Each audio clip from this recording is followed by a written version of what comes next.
Hey guys, welcome back to the channel. This is story about what if Naruto changes his attitude fanfiction Sasuke bashing part 1. Before I start, please do support for more amazing content and comments for part 2. Do consider to subscribe my channel and share my video to your friends and check out the description as well. Let's start the video. Once more checking herself in the small mirror pinned to the side of the hostel wall, Shizen gazed a last brief look up to her hair, brushed a stray strand away from her face and nodded to herself in satisfaction. Without another glance, the aspiring medical Sannin walked to the door and pulled it open, shoes clicking softly on the polished room flooring and Tuntun as always at her heels. The sound of the small pig's trotters echoing in a softer counterpart to her owner's heavier tread. Well, this will be interesting if nothing else. The thought swirled around in the young woman's head as she ducked into the spacious bar of the traveling party's lodgings for the evening, itself a damn sight finer than some of the flea pits she'd been forced to slum in during her long, at times torturous apprenticeship to arguably the finest medical kunoichi to have ever walked the earth. The fiery slug Sannin Tsunade. Though believe me, Naruto, nothing will stop me finding out just how you managed to pull this one off. Mastering the Rasengan in 3 days and then using it in a life or death struggle, I can just about understand. But this, standing up and seeing a very familiar orange-clad arm waving at her from one of the tables, she let a gracious smile and friendly attitude mask her inner deliberations. This one really puts the Naruto on the ramen. Hey Shizen Nachan. Her train of thought was jolted on the rails at the genin's voice, Naruto being as usual oblivious to her inner thoughts as he studied the menu in front of him. I haven't seen the pervert all night. Has the pin-up disappeared as well? Naruto, Shizen instantly defended her sensei, though the struggle to keep the smile off her face was harder than she'd have liked it to be. Don't call Tsunade-sama a pin-up. She's a well-respected Sannin and more than earned her rank as expected. He merely looked over the top of his menu and shrugged. It's either that or Bachan. Once more Shizen's lips flickered before she could iron them straight again, though Tuntun proved her worth once again by jumping into the seat next to the smaller ninja and placing a trotter on his leg, immediately rewarded with a scratch just behind her ears. Hey Tuntun, she managed to talk Erosenin out of cooking you for another day then? Too right I did. Just for once the young kunoichi's face darkened as she remembered the laughing toad sage offered the idea up as a change from the packs of ramen Naruto had brought with him. If her scowl hadn't quashed the idea, the impact of her sensei's fist to his jaw a split second later certainly had. Tsunade had always had a soft spot for her apprentice's pet. Anyway, seen anything good on the menu? Or is it ramen for you again tonight? Ramen is the kami of foods, Naruto shot back affronted before his sudden ire collapsed in on itself and he muttered mutinously, though they don't serve it here. If I'd known that, I'd have made sure I picked somewhere else to stop for the night.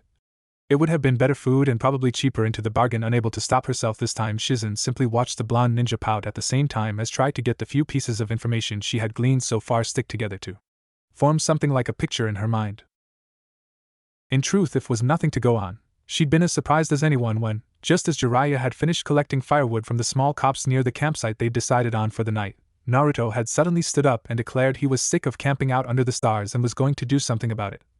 Before anyone else could stop him, there were hundreds of orange-clad bodies almost tumbling over one another in every direction. Once this mass shadow clone melee had dispersed, Naruto had simply sat back down and resisted all attempts by both Sannin to reveal what he was up to, driving both Jiraiya and Tsunade to distraction by deflecting attention to their age and questionable hobby activities respectively. Eventually, just as dusk began to fall and Shizen started to become seriously worried about both the blonde shinobi's sanity and imminent physical health, Tsunade had had that look in her eye that usually spelt murder for anyone standing between her and the nearest bottle of sake. He jumped into the branches of the nearest tree and said, somewhat less than politely, to keep up with him unless they wanted to spend another night in the tents listening to the toad sage's snoring and perverted, dreaming giggles. And follow him we did, right to this place. How he'd known exactly where it was the kunoichi wasn't entirely sure. Something else she wanted to find out before the night was over, but it was at the inn he'd eventually led them to that he'd pulled out his biggest surprise. Though whether that was from generosity or to try and ward off the killing intent those two were sending his way, I'm not sure. Either way, without turning a hair, he'd casually walked in and ordered 2 rooms. Before anyone could muster a protest about how limited funds were at the moment, his hand had dived into his bag and withdrawn Gamachan. The size of the roll of notes the stuffed frog had contained was enough to make even Shizen's eyes widen, while Tsunade was virtually drooling at the sight. Already translating the cash into bottles of sake and hands of cards she could play at the local gambling table. However, as with most things not related to ninjutsu, the money simply hadn't mattered to Naruto. Once the rooms were paid for, he took his still considerable amount of change, replaced it in Gamachan, and strolled up the stairs to his room without another word, leaving 2 Sannin and 1 Sannin in training stunned speechless in his wake. From there it had come to this. Her sensei had said nothing beyond a few muttered words that she was going out for the evening with Jiraiya, and Shizen hadn't seen her since, leaving her with the proverbial hot potato in her lap. Still, she decided that a little fishing couldn't hurt, and truth be told, she was damned curious as to how the jumpsuited shinobi had managed to earn himself such a respectable wad of currency. But even in the little time she'd known him, she knew that going in completely open wouldn't quite work with Naruto, though it often got some results, to get the best reactions out of him. A little tact and a little time were the tools of the trade. Be that as it may, she opened her own menu and smiled at him. I'm glad to be here. It looked like it would rain earlier and I hate waking up to a drizzly morning. Anyway, to answer your question, I don't know where either of them are, though knowing the pair of them probably having a whale of a time for old time's sake. Naruto grinned. For old time's sake, with old timer's sake, he quipped, making his partner for the evening sputter before she could control herself. Though how they drink that stuff is beyond me. It's like trying to swallow smoke. You've tried? He shrugged at the question. Ero-sennin gave me a sip out the corner of his saucer once, said it wouldn't do me any harm. He made a bitter face as though tasting something sour. He was half right, which, give him credit, is better than average for him. Shizen shook her head. He's just unstoppable when he's in the right mood. Tsunade, I think you got it right tonight. By now you'd be a quivering mess of either laughter or rage. Maybe not. You'd be a better judge of that than I would. Still, deciding that was enough of the groundwork laid, the medic Nin leant forward slightly and gestured around the room with her eyes. I must say I'm curious as well as grateful. How did you? Even before she finished, she could see from his azure eyes that he'd second-guessed the question. His grin spread even wider, becoming positively fox-like as he quirked an eyebrow towards her, stretching his arms behind his head as he smiled contentedly. I wondered who'd be the first to ask. Have to say I put odds on it being Tsunade-bachan, but oh well, can't win them all. He suddenly chuckled at a joke Shizen presumed she wasn't privy to before finishing. Just as long as you win the important ones, hey? I suppose, the medical kunoichi answered after a long second's pause before, realizing she was hooked, decided to hold her breath and take the plunge feet first. Am I going to regret asking, or can I back out now? To her complete non-surprise, Naruto shook his head, smile now just about separating his head into two. No place for quitters here, Nei-chan. Okay, I'll spill. He leant across the table again, lowering his voice. Just one thing though, don't tell either of the others because, well, I'm sure one would kill me and the other. He tailed off, shuddering. I don't even want to think about that. Okay, silence is golden, Shizen said almost without realizing her lips had moved. Before she could get too far ahead of herself, however, Naruto had spoke again. Suits me. Fine, well, to tell this one I've got to go back a few steps. Remember the bet I had with Bachan about this? His hand disappeared beneath the neck of his shirt and emerged a second later with a necklace of black rock held beneath it. Seeing it, Shizen nodded. How could she not remember that? Yes, of course I do. You won when you got Jiraiya-sama too. No, Naruto cut her off gently before giving a mental prod. The other bet. At the mere mention of this memory, Shizen felt her cheeks go red and her face fall into her hands. True enough, this was another memory she'd never get rid of, this one for all the wrong reasons. How could I forget? I've never been so embarrassed in public in all my life, and this is coming from someone who's been living with Tsunade for the past Camulo knows how many years. Tsunade, the world's worst gambler and second worst drunk who occasionally pieces together someone important enough to keep the debtors off our backs for a few weeks. I was just forgetting that nightmare. Why'd you have to go and dredge it up again? Because suddenly Shizen felt the skin on the back of her neck prickle. If his voice were any lower he'd be purring. What's he got up his sleeve this time? There was a bit more to that bet than met the eye. I never thought I'd say it, but looks like the Ero-sennin was right. The voice cut through the smoky atmosphere of the gambling den like a thrown kunai. You really suck at this. Beat it, Gaki, Tsunade grumbled out the corner of her mouth as she scooped her cards up. You're throwing me off my game. Shizen sat at the side of the Sannin with an expression that spoke volumes of how often she'd been here before, saw his eyes skirt over how few chips lay on Tsunade's side of the table and mentally counted down. 3, 2, 1. What game? The let's give my money to the casino game. It's about the only one you can play well. Your luck's worse than that barbecue in Konoha that had offered an all-you-can-eat buffet on Choji's birthday. The cards in Tsunade's hand started to crinkle from her grip as she turned her slightly bloodshot eyes towards the boy smirking just off to her left. I won't say it again, Gaki, she stated clearly, killer intent starting to leak from her body as she took in her latest antagonist. Beat it. Unless you've got that airball mastered yet, I've nothing to say to you. Those words hit a nerve. For the first time Naruto winced, and, as he drew his right hand out from behind him, so did Shizen.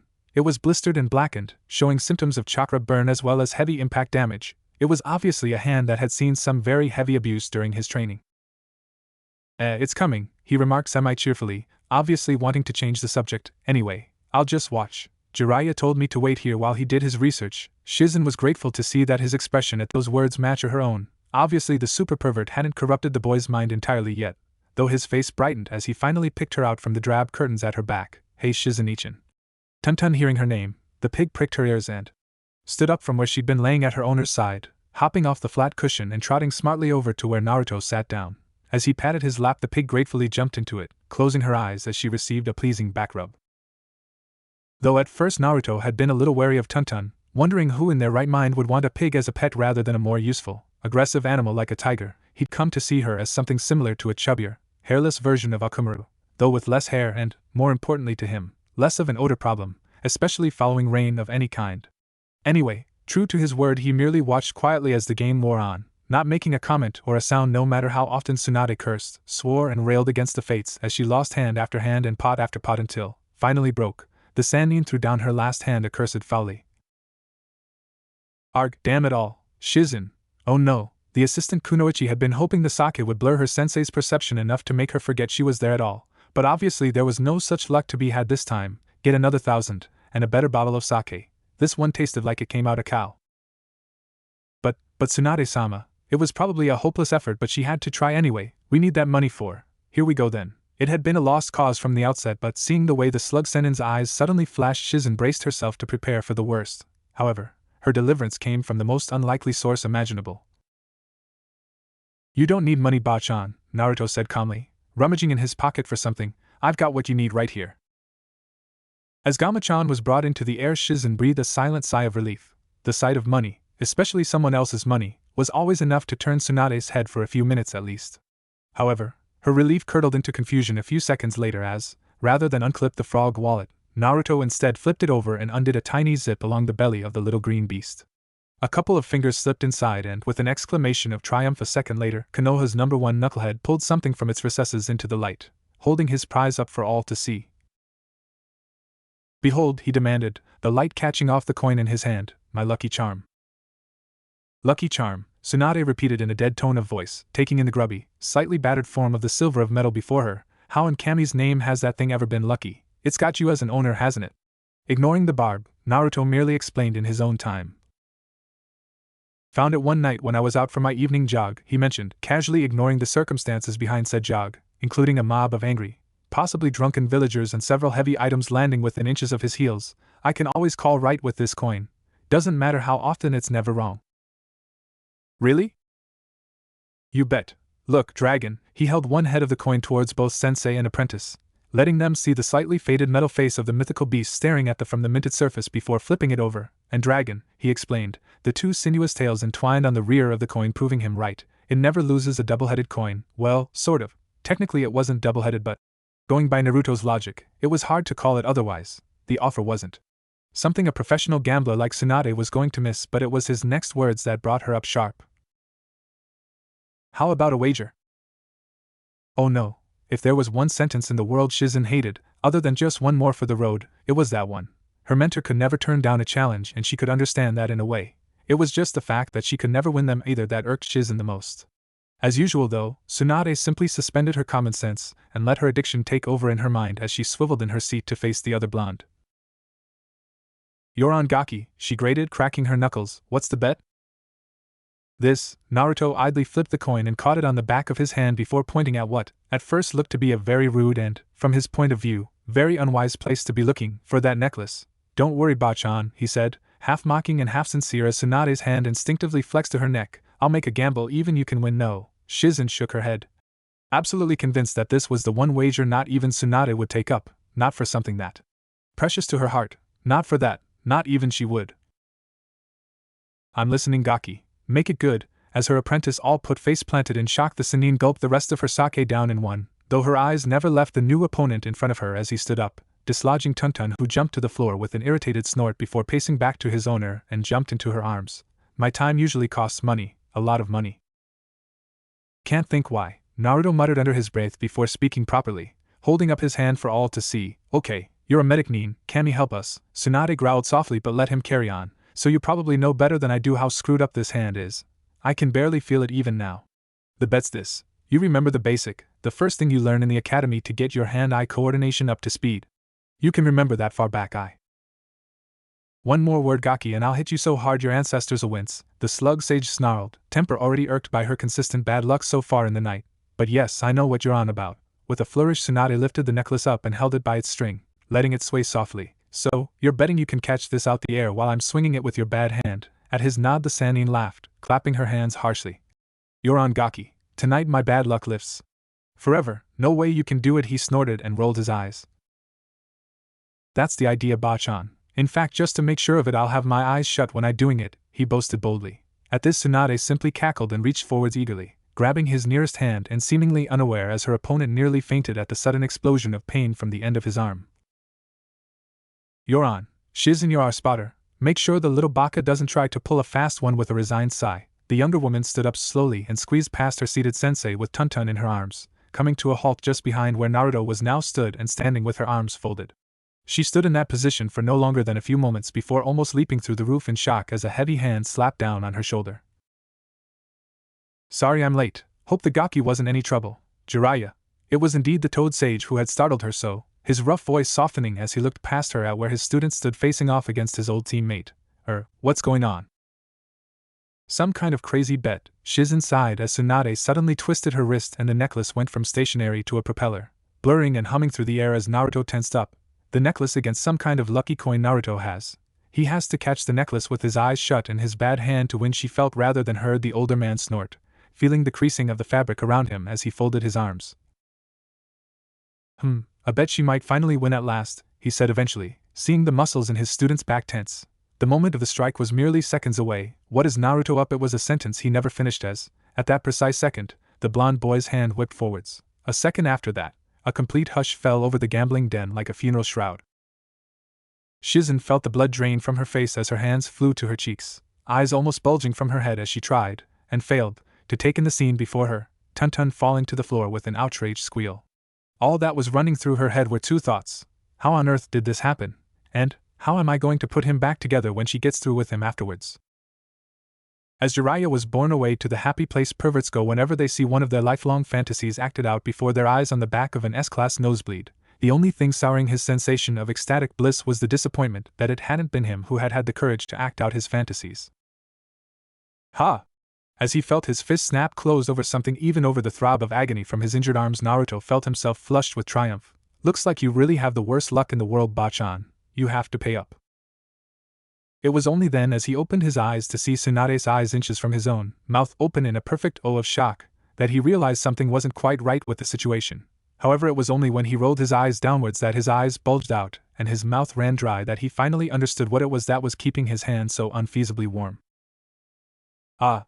Without thinking or releasing his grip, Naruto ripped his hand back out of the proverbial danger zone. Unfortunately, as Tsunade, like most kunoichi, wrapped herself rather than wore anything else, and Naruto had inadvertently grabbed a large handful of the aforementioned wrappings. This wrenching motion resulted in the exposure of the slug Sannin's heaving bosom to the majority of the gambling den. Most of the assembled men simply passing out on the spot from an unexpected pleasure overload. Naruto finally let go as Tsunade hastily fought to stuff her dignity, amongst other things, back down her blouse, face aflame and pride in tatters as she was rendered speechless by the inadvertent violation. How did that happen? Finally managing to spark some life back into her previously spinning mind, the kunoichi tried to rationalize that she had just let someone barely out of his teens get hold of something that most of the men in her life had been lusting after forever. There's no way. This is just a bad dream, a genjutsu, a quick release, and I'll be back in the gambling den, wasted on sake. You know, I always wondered where medic neens kept their bandages. The beautiful illusion was shattered by the knucklehead's words, Naruto's face still as red as hers as he looked away in a belated attempt to give her some privacy. Is that why they're always nice and warm when you use them?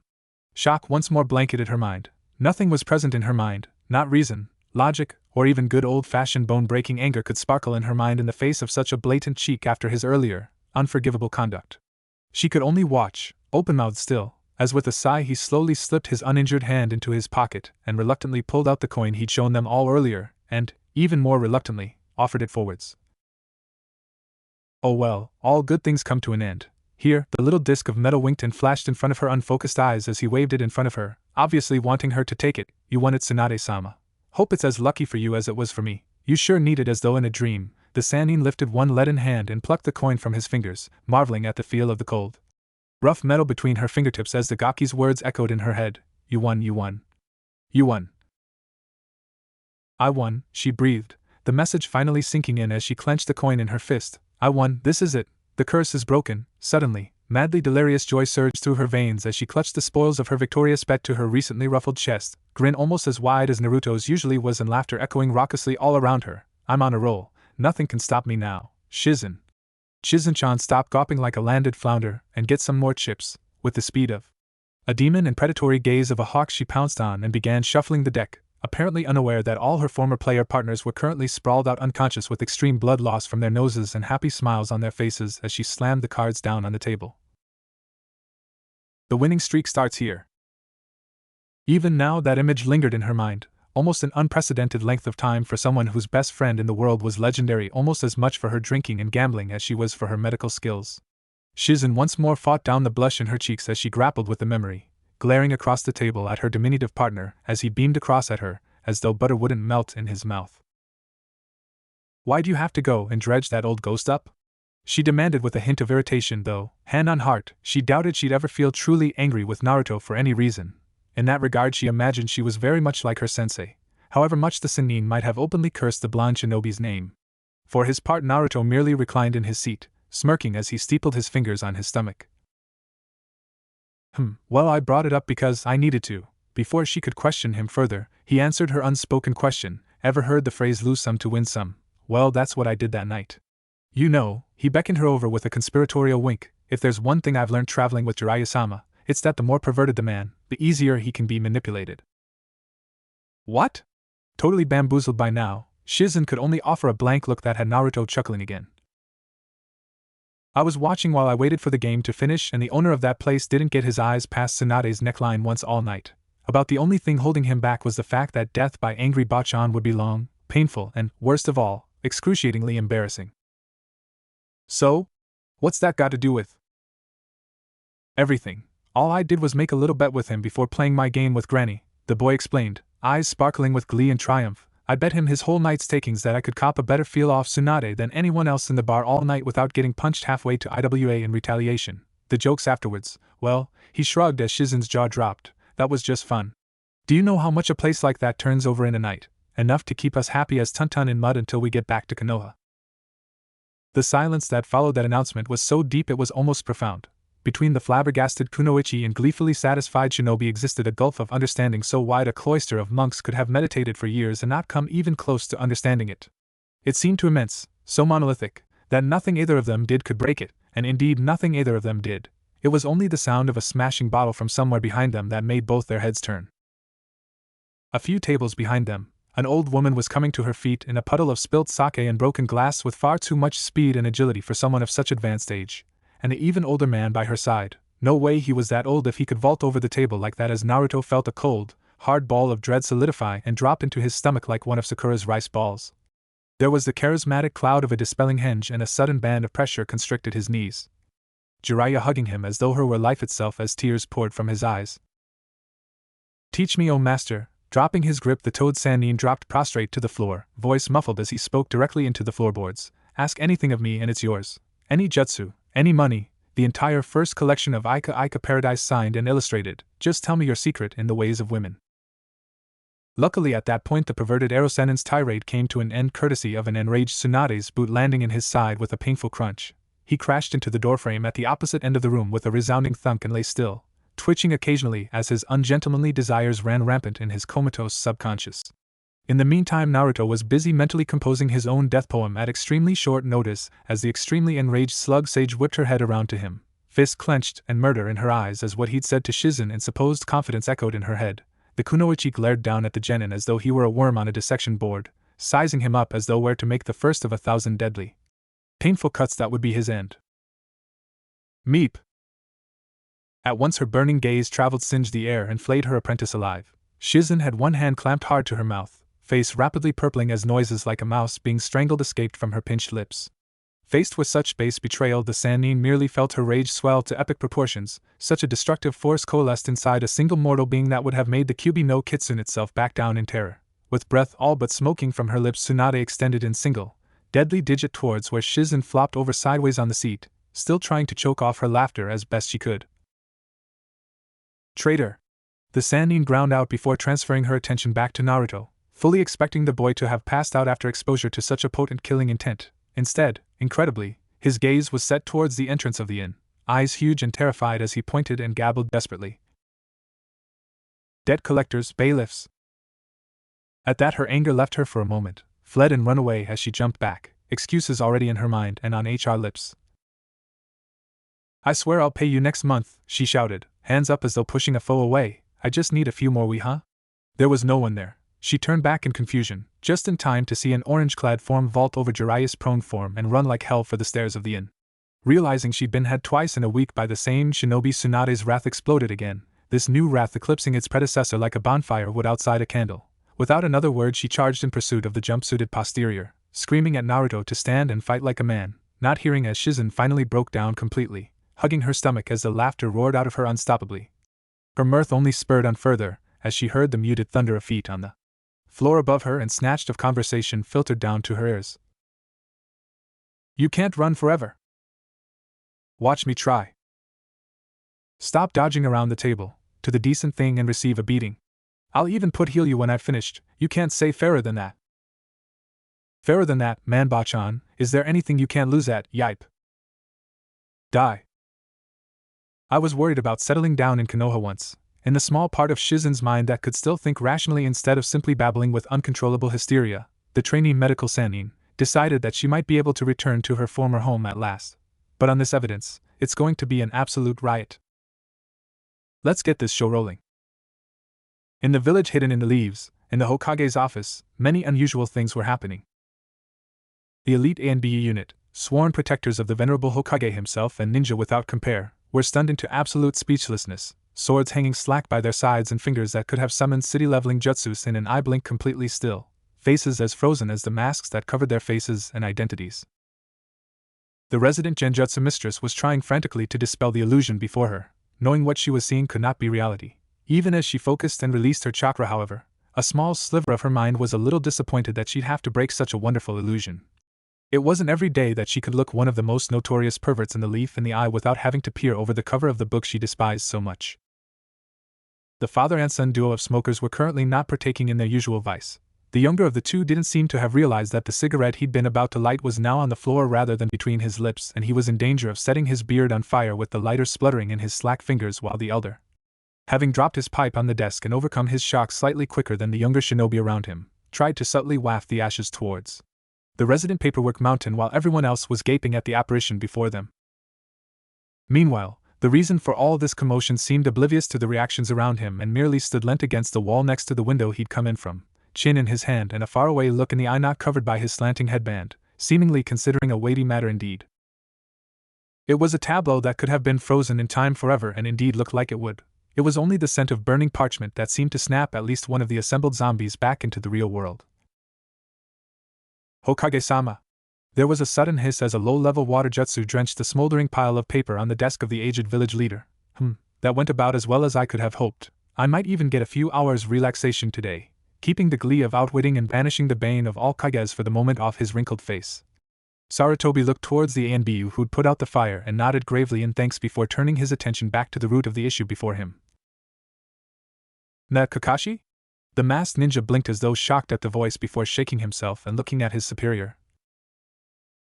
Hi Hokage-sama? No excuse, nothing. Sarutobi's eyes narrowed. This was unusual and he didn't like unusual. It usually meant there was trouble on the way and he dealt with enough of that to last several lifetimes. You are on time and you don't seem to have your usual reading material with you. Knowing what day it is today, I assume this may be due to the results of your genin test? Not that I would blame you if it was. Despite himself, the Hokage smiled fondly, knowing one of the members of the cell Kakashi had tested and wondering if the bewhiskered shinobi had once again done the impossible and broken one of his finest ninja of his virtually lifelong tardiness habit. Naruto is the Kage killer for a reason. I imagine a former ANBU captain would be easy meat for him now. With those words, the tension in the room was broken and fled like a pack of Inuzuka dogs threatened with bathwater and shampoo. Everyone in the office relaxed, least of all Kakashi himself. Giving his infamous eye smile, the masked ninja chuckled before speaking again. Kage killer, eh?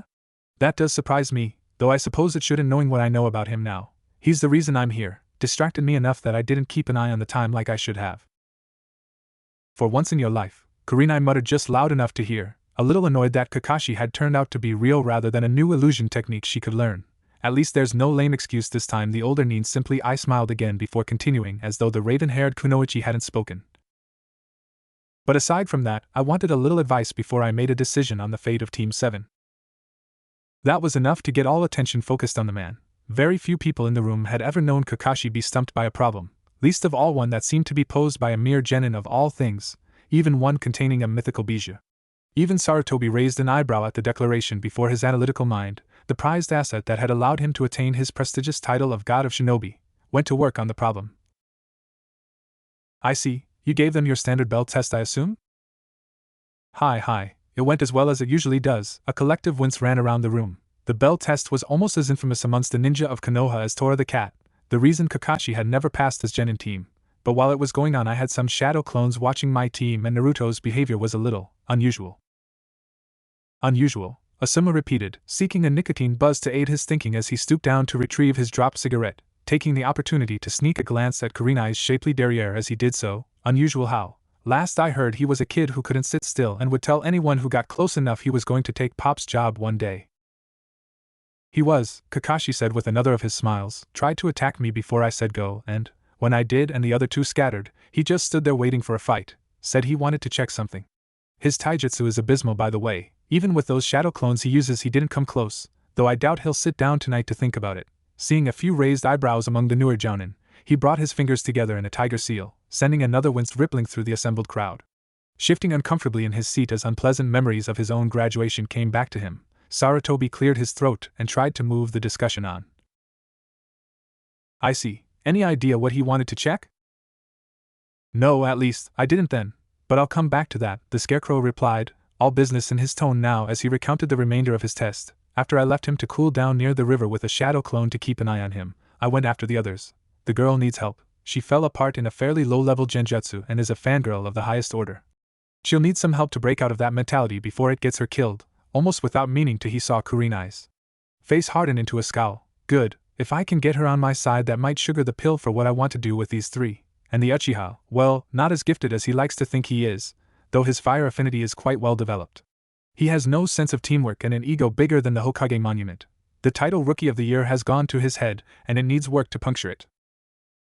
As is always the way, I think Guy is still struggling with that Hyuga from last year, one of the other jounins piped up, pushing his glasses up his nose as he did so they didn't work together then? Kakashi shook his head. No, though the clone I left with Naruto reported some interesting things. After I left him, he tried to track me down, pretty well as my clone almost lost him a few times. But when he came across Sakura, he didn't help her immediately, which was odd. He took off her headband and did something to it, couldn't see what, before replacing it and waking her up. What happened then? Asuma asked, curious, as in all the time he'd known Naruto, he'd never seen or heard of the boy not coming to the help of one of his precious people immediately. And Sakura is not precious to him, though Kami alone knows why. He got a punch on the head, a short rant that he'd never be as good as her Sasuke-kun, and a declaration that she was going to find the Uchiha and prove love conquers all. Kakashi smirked behind his mask as he realized his numerous prods were having the desired effect. Kurenai was looking almost murderous by now. Then she left, the wrong way by the way, before Naruto picked himself up and sent a shadow clone after her. After that he shot off looking for Sasuke. Did he find him? Yes, it wasn't hard. The Uchiha wasn't going anywhere fast. In fact, buried up to his neck, he wasn't going anywhere at all. The image got a few smirks, even an outright chuckle from Aoba, sensei of Team 2 and well known as the Jounin, with a sense of fun almost as keen as Naruto's, as expected of the only ninja ever to prank Mitarashi Anko and live to tell the tale. Of course Naruto found him and promptly fell over laughing. The look on Sasuke's face was worth 1,000 words, even more so. When Naruto took off his headband just to check if this thing was real, Aoba was outright snorting by now, half hunched over and probably, Kakashi guessed, cursing that Naruto hadn't been on his squad, but after that he replaced it and summoned some clones to help dig him up. As he was doing this, Sakura finally arrived and started to help, which quite surprised me. Naruto was saying he trapped an area of the training ground, but the others weren't listening from what I could see and hear. Sasuke was convinced he could go it alone and Sakura was right behind him, but before anything else could happen the buzzer went off. The anticlimactic ending seemed to depress the whole room. Despite himself, Kakashi was quite the storyteller when it came to descriptions such as this. Sarutobi remembered that even as a genin he could turn a standard capture Tora mission report into a heart-pounding chase across most of Fire Country while dodging villagers and missing Nin alike, though that was before he lost his team and sensei. It is a shame you've never been able to let that go, Kakashi. The future is a brighter place then. You can see, even with the Sharingan. So, they didn't pass then, one of the assembled Jounin, Ginma, ventured, rolling his ever-present saban across his lips as he did so. The council's going to raise hell over this. The last Uchiha going back to the academy for another year. The thought was enough to make Sarutobi groan and reach for the headache medicine secreted in a corner of one of his desk drawers before another voice cut across his depressed thoughts.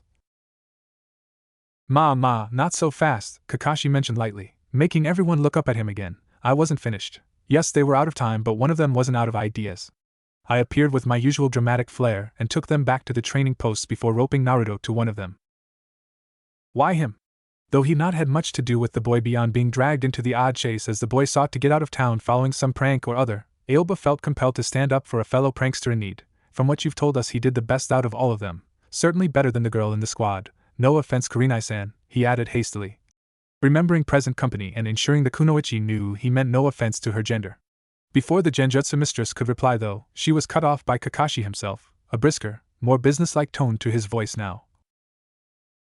I had to in order have any chance of their second chance working. If I'd used Sasuke, Sakura would have fed him regardless of what I said. If I'd used Sakura, Naruto would have done the same. It wasn't fair, but it had to be him. Thing was, after I tied him, put down the hissy fit Sasuke threw and explained the rules, Naruto threw a shuriken in the works. But if anyone feeds Naruto before the second test starts, you all fail regardless. Having said his piece, Kakashi prepared to vanish away before a sudden voice, or more accurately the claim that voice was making, made him pause. Ne, Kakashi-sensei, we don't need another chance, is he for real? Looking over at the restrained member of Team 7 with a hardened eye, the Jounin was pleased to see the boy squirm a little before dropping his gaze to the floor. Oh? And why do you have any reason to say that? At least your teammates may have a chance to graduate if you pull your weight. It was a little harsh, especially as Kakashi had seen it wasn't true. In his opinion, Naruto had a lot of potential untapped, and he knew at least some of that was due to neglect at the academy. But having lived through and grown up in wartime, the older ninja belonged firmly in the tough love camp. If mere words were enough to break a ninja, what good could he be where the kunai were flying and all hell was breaking loose? He was expecting disappointment, possibly even tears for trampling so casually on a dream he knew Naruto cherished. What he did not expect was for the demon vessel to suddenly look up, face ablaze with a grin that shone more brightly than any rationed jutsu and lightness in his voice. I don't have to say anything, Sakura-chan, Sasuke team, he nodded at each of his teammates in turn, undo your headbands. Obviously, Kakashi wasn't the only one who thought the boy had lost his marbles. What are you talking about, Dobe? Naruto Baka, stop trying to show off and be cool like Sasuke-kun. We're all in trouble because of you. Shut up before you make it worse. From where I'm standing, it can't get worse, he shot back, trying to shrug as best he could with his shoulders wrapped up by ropes. Just do it. Interested despite himself, Kakashi looked over the top of his book and reluctantly removed his eyes from the inspired scribblings in time to see his other two students shared a look before. With a final huff, Sakura reached up and roughly pulled on the cloth of her headband, tugging the whole thing off and letting her pink hair spill over her face and down the back of her neck. There, okay Baka, what was the big? A musical tinkle by her feet made her pause. At the same time, the grin on Naruto's face threatened to consume half his head, and Kakashi came closer than he'd ever thought possible to dropping his beloved Ica Ica Paradise Limited Color Edition, signed by the author. Rolled up against the Cherry Blossom Girl's left foot was a small, slightly battered toy bell. All was still, each of the assembled neens gawking at the tiny toy before. With a strangled cry, Sasuke almost ripped his own headband off without undoing the knot. Sliding the cloth through his fingers, the so-called prodigy let out a very un-Uchiha gasp as the second bell fell into his palm. Seeing this, Kakashi whipped his free hand down to his belt. As he drew his hand up, he was equal parts confused and relieved to see the two bells still attached to his belt. He cheated, he must have extra. That comforting line of reasoning was cruelly ripped away from him as both bells in his hands exploded in clouds of smoke. Shadow clones, hinged shadow clones. Their chakra constructs so are virtually weightless. I never noticed. How did he pull the switch? Before he could think too long on the matter, however, there was a strangled scream from the student who appeared to have tricked him. Naruto! Despite her apparent dislike of the boy, it seemed Sakura had her heart in the right place. Seeing Naruto's face drain to the pallor of a corpse and his body fold in on itself as a response to some pain she couldn't see, the girl was at his side in a heartbeat trying to inspect the damage. Kakashi started forwards as well, stepping past the still stunned Sasuke, though even as he did so it appeared Konoha's #1 surprising ninja was recovering. There was a little more color in his cheeks and his breathing seemed to even out a little as he looked up and managed a grimacing smile. I just learned something, he shuddered again before continuing, about shadow clones. Really? Feigning boredom now the crisis appeared to be over, though his mind was racing a million miles a minute behind his mask. Kakashi examined his book again, What was that? When you dispel a shadow clone, Naruto continued in a labored tone, shaking like someone who'd either just run a marathon or had a little chat with a Biki and Enko over a cup of tea and a hot branding iron, you get all its memories and experiences. So, stepping back as she realized there was nothing wrong with her teammate, Sakura folded her arms with a firm, if accepting expression. What's that got to do with anything? Naruto turned to look at her with a pained grin. This is awkward. Put it this way, Sakura-chan. If it had been me dangling like those bell clones were, I'd probably make the male star of Kakashi-sensei's porn book green with envy right about now. Kakashi paused, wiping his fingertips across the back of his jounin pants at this point as the majority of the Hokage's office winced and moaned from the sympathy pains from an important part of their anatomy. Unfortunately, Kurenai, not affected beyond a quirking of the eyebrow and a sudden smirk on her lips, spoke up. Really, might have to suggest that one to Anko sometime. Without meaning to, she saw several of the men around her wince again, Aoba almost turning green as he realized if that did happen he was going to be first in the firing line. But Naruto, he passed the bell test? Solo? It looked that way, the Kapinin confirmed before seeming to remember something and looking at the Hokage. Hokage-sama, would it be possible for you to summon Yumino Irika here? I need him to confirm a few things after this story is over. Sarutobi nodded, dispatching an Inbyu to the task with a flick of his hand before looking over at Kakashi once more. He'll be here shortly, assuming they've let him off of the hospital probationary period yet. Anyway, continue Kakashi, I'm sure all of us here want to know how Naruto-kun pulled this one off. And that, Kakashi filled in with a deep eye smile and chuckle as he leant back against the wall, is a story well worth me telling. It took a few seconds to sink in, but when it did, it didn't take more than a split second for Sakura to sink her fist right into the helpless boy's cheek. You perverted baka. Hey, ow, it wasn't my fault. Naruto tried to defend himself as much as he was able to, writhing against the post to try and avoid Sakura's assault. Kakashi-sensei picked them. Yuck. Sakura-chan, Kakashi decided to cut in at this point, his facade of boredom as rigid as ever as the pink-haired girl looked up at him, letting Naruto fall slack against the ropes as he tried desperately to breathe again. Don't kill your teammate, you might need him later on, especially as he managed to get both bells. How did you do that, Naruto? And I want the truth. Though the tone was light and words spoken almost in jest, Naruto had spent enough time around and running away from ninja to know a command when he heard it. Sucking down a second breath, the boy began his tale. Well, I started after you did that smoke disappearing thingy yesterday. You said about your test and I wanted to find out about it. So I went and asked Irika-sensei if he knew anything about you, said I owed him some ramen and wanted to say thanks for caring, after what happened with Mizuki team. Despite himself, Naruto smiled at the memory, though it was and probably always be bittersweet knowledge for him, so we went to see Ayam-chan and old man Tucci. He told me he couldn't tell me about your test, but he said you were always late and about the book you're always reading. He also said something else that caught my interest. Oh really? As the whiskered visage leant forwards to look at him directly, Kakashi raised his visible eyebrow, wondering what the scarred Chunin could have told his adopted little brother. He told me that you've never passed a genin team before. At those words the temperature dropped several degrees. Even the ice cube of the academy, the sculptured god Sasuke Uchiha, shivered as that particular nugget of information was unearthed, though as usual it was water of a duck's back for Kakashi. And it's true, I never have, he mentioned as though commenting on the weather before dragging the conversation back on track. Though knowing this, what did you do then? Oh, that was easy, Naruto explained brightly. Jounin senseis always keep the same team number, so all I did was go back into the academy and trawl the records. I looked up the names of the previous Team 7 members you failed. Just out of luck I knew one of them, or at least I've heard the name, Kuruta Jozo. He's a civilian now, helps out at that clothing and cleaning store I turned neon orange about a month ago.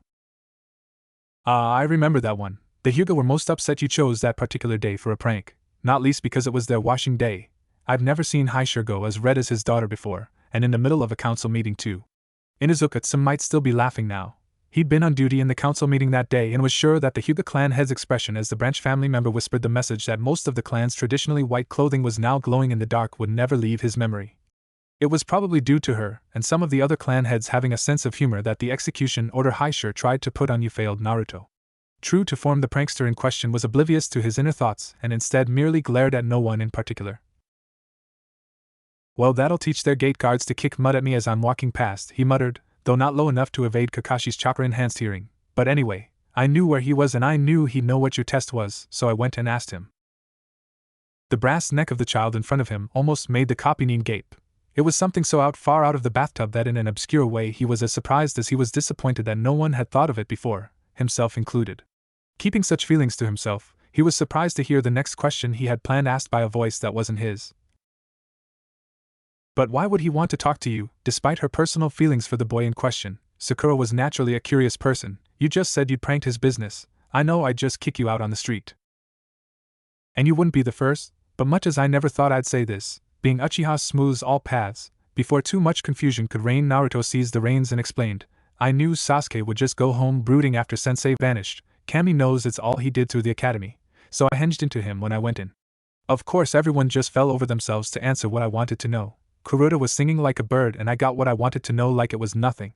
So this whole test, he shrugged again, sniggering a little at the violated look on Sasuke's face. I knew it was coming, and I made a plan for it.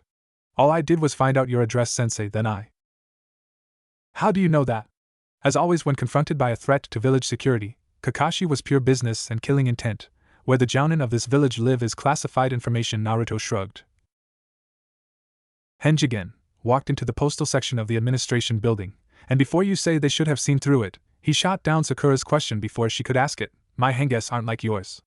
I talked about it with Iruka-sensei. We figured out it must be because I've got so much chakra, like why I can't make regular clones. When I henge I actually change shape, it's not a genjutsu. Look, I'll show you. Don't hit me, Sakura-chan, he said apologetically before, with a puff of smoke, his girl form appeared, modesty preserved by the ropes around her. See, in this form I'm actually a girl. Pull my hair, he, or she as he was claiming he was at the minute, nodded at the closest person and, dazed as much by the information as by a decently clad female version of Naruto appearing rather than the nude model that usually sent all men within eyeshot shooting backwards at all sorts of interesting angles, Sakura complied, seizing the golden braid before her and giving a swift yank. Yow. Ow, I meant gently. With another puff of smoke, Naruto returned, pouting at his longtime crush. That hurt, Sakura-chan. Yeah, sorry, Naruto. The girl apologized before starting. That shouldn't happen. Henge is meant to be a genjutsu. Not for me, it's not, the boy confirmed, grinned back in place before he turned back to Kakashi a bit more seriously. But yes, I henged into a postal ninja I'd seen around town, ducked into the back office and scanned through the address book. I've done it before when I need to know where someone I needed to prank lived or worked. When I knew where to go, I went there and well, you left a window open. You broke in? Kakashi wasn't sure whether to be impressed, amused or angry. Why? Well, I knew what you were going to do and I had a plan to deal with it. I went in and, by the way, you need to work on your trap-making skills, he told the jounin solemnly, Kakashi raising an eyebrow as he did. If you want, can give you some pointers. Check the forest about half a mile north of here if you don't believe me. I am slowly but surely losing the will to live. Is it too late to go nuke-nin already? Kakashi just about resisted the temptation to slap his face into his palm at the genin who continued to show up, both him and the village at large. Naruto, I take it you got in without a problem then? Yep, they don't call me Uzumaki. Broke into the Hokage's tower and stole the forbidden scroll, Naruto, for nothing, he confirmed before wrapping up his tale.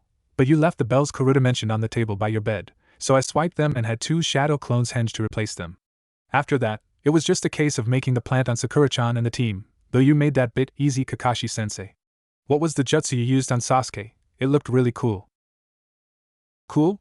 The word echoed around the silent office like a gong of a funeral bell. He makes a monkey out of one of the elite jounin of the village and he calls it cool. No offense to Enma and the other pops. Asuma was quick to offer amends as memories of the last time he'd accidentally insulted the Monkey King rose up in his mind. A chastening experiencing it had been. A pleasant one it was not. Fortunately though, the Hokage seemed too preoccupied with trying hard not to copy what Inuzuka-tsum had done a month ago and fall into hysteria in his chair, though the grin on his face was unmistakable as he looked up at the copy-nin. I should be surprised, but, knowing Naruto, somehow I'm not, the aged leader spoke mirthfully, looking around the assembled and seeing expressions that ranged from holden gut-busting laughter to thunderstruck shock and, in the case of a recently arrived academy instructor, deep pride in a student. So, what happened then? It seems to me that whichever way you slice it, Naruto won. He got both the bells off you. True, but as I told, he didn't actually have them. This kid will go far. That thought was foremost in the copy ninja's mind as he beheld the roped-up form of his potential student.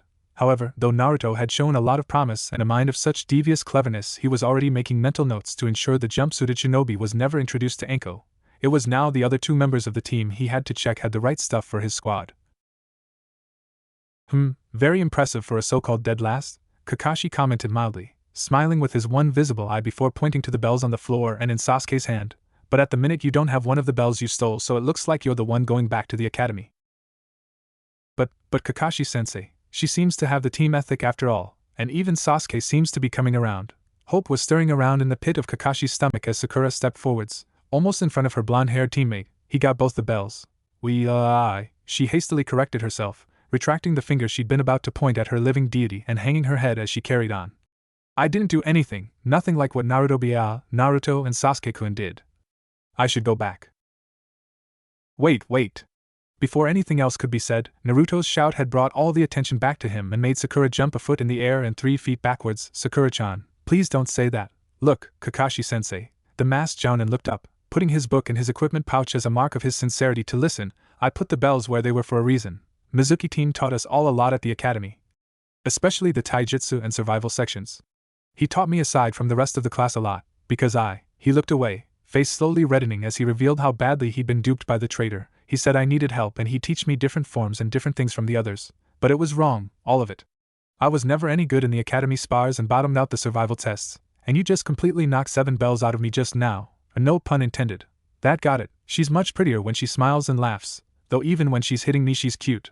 Naruto loved it when Sakura smiled and he made sure it happened as often as possible when he was around. Usually by clowning around or playing the fool that came so naturally to him.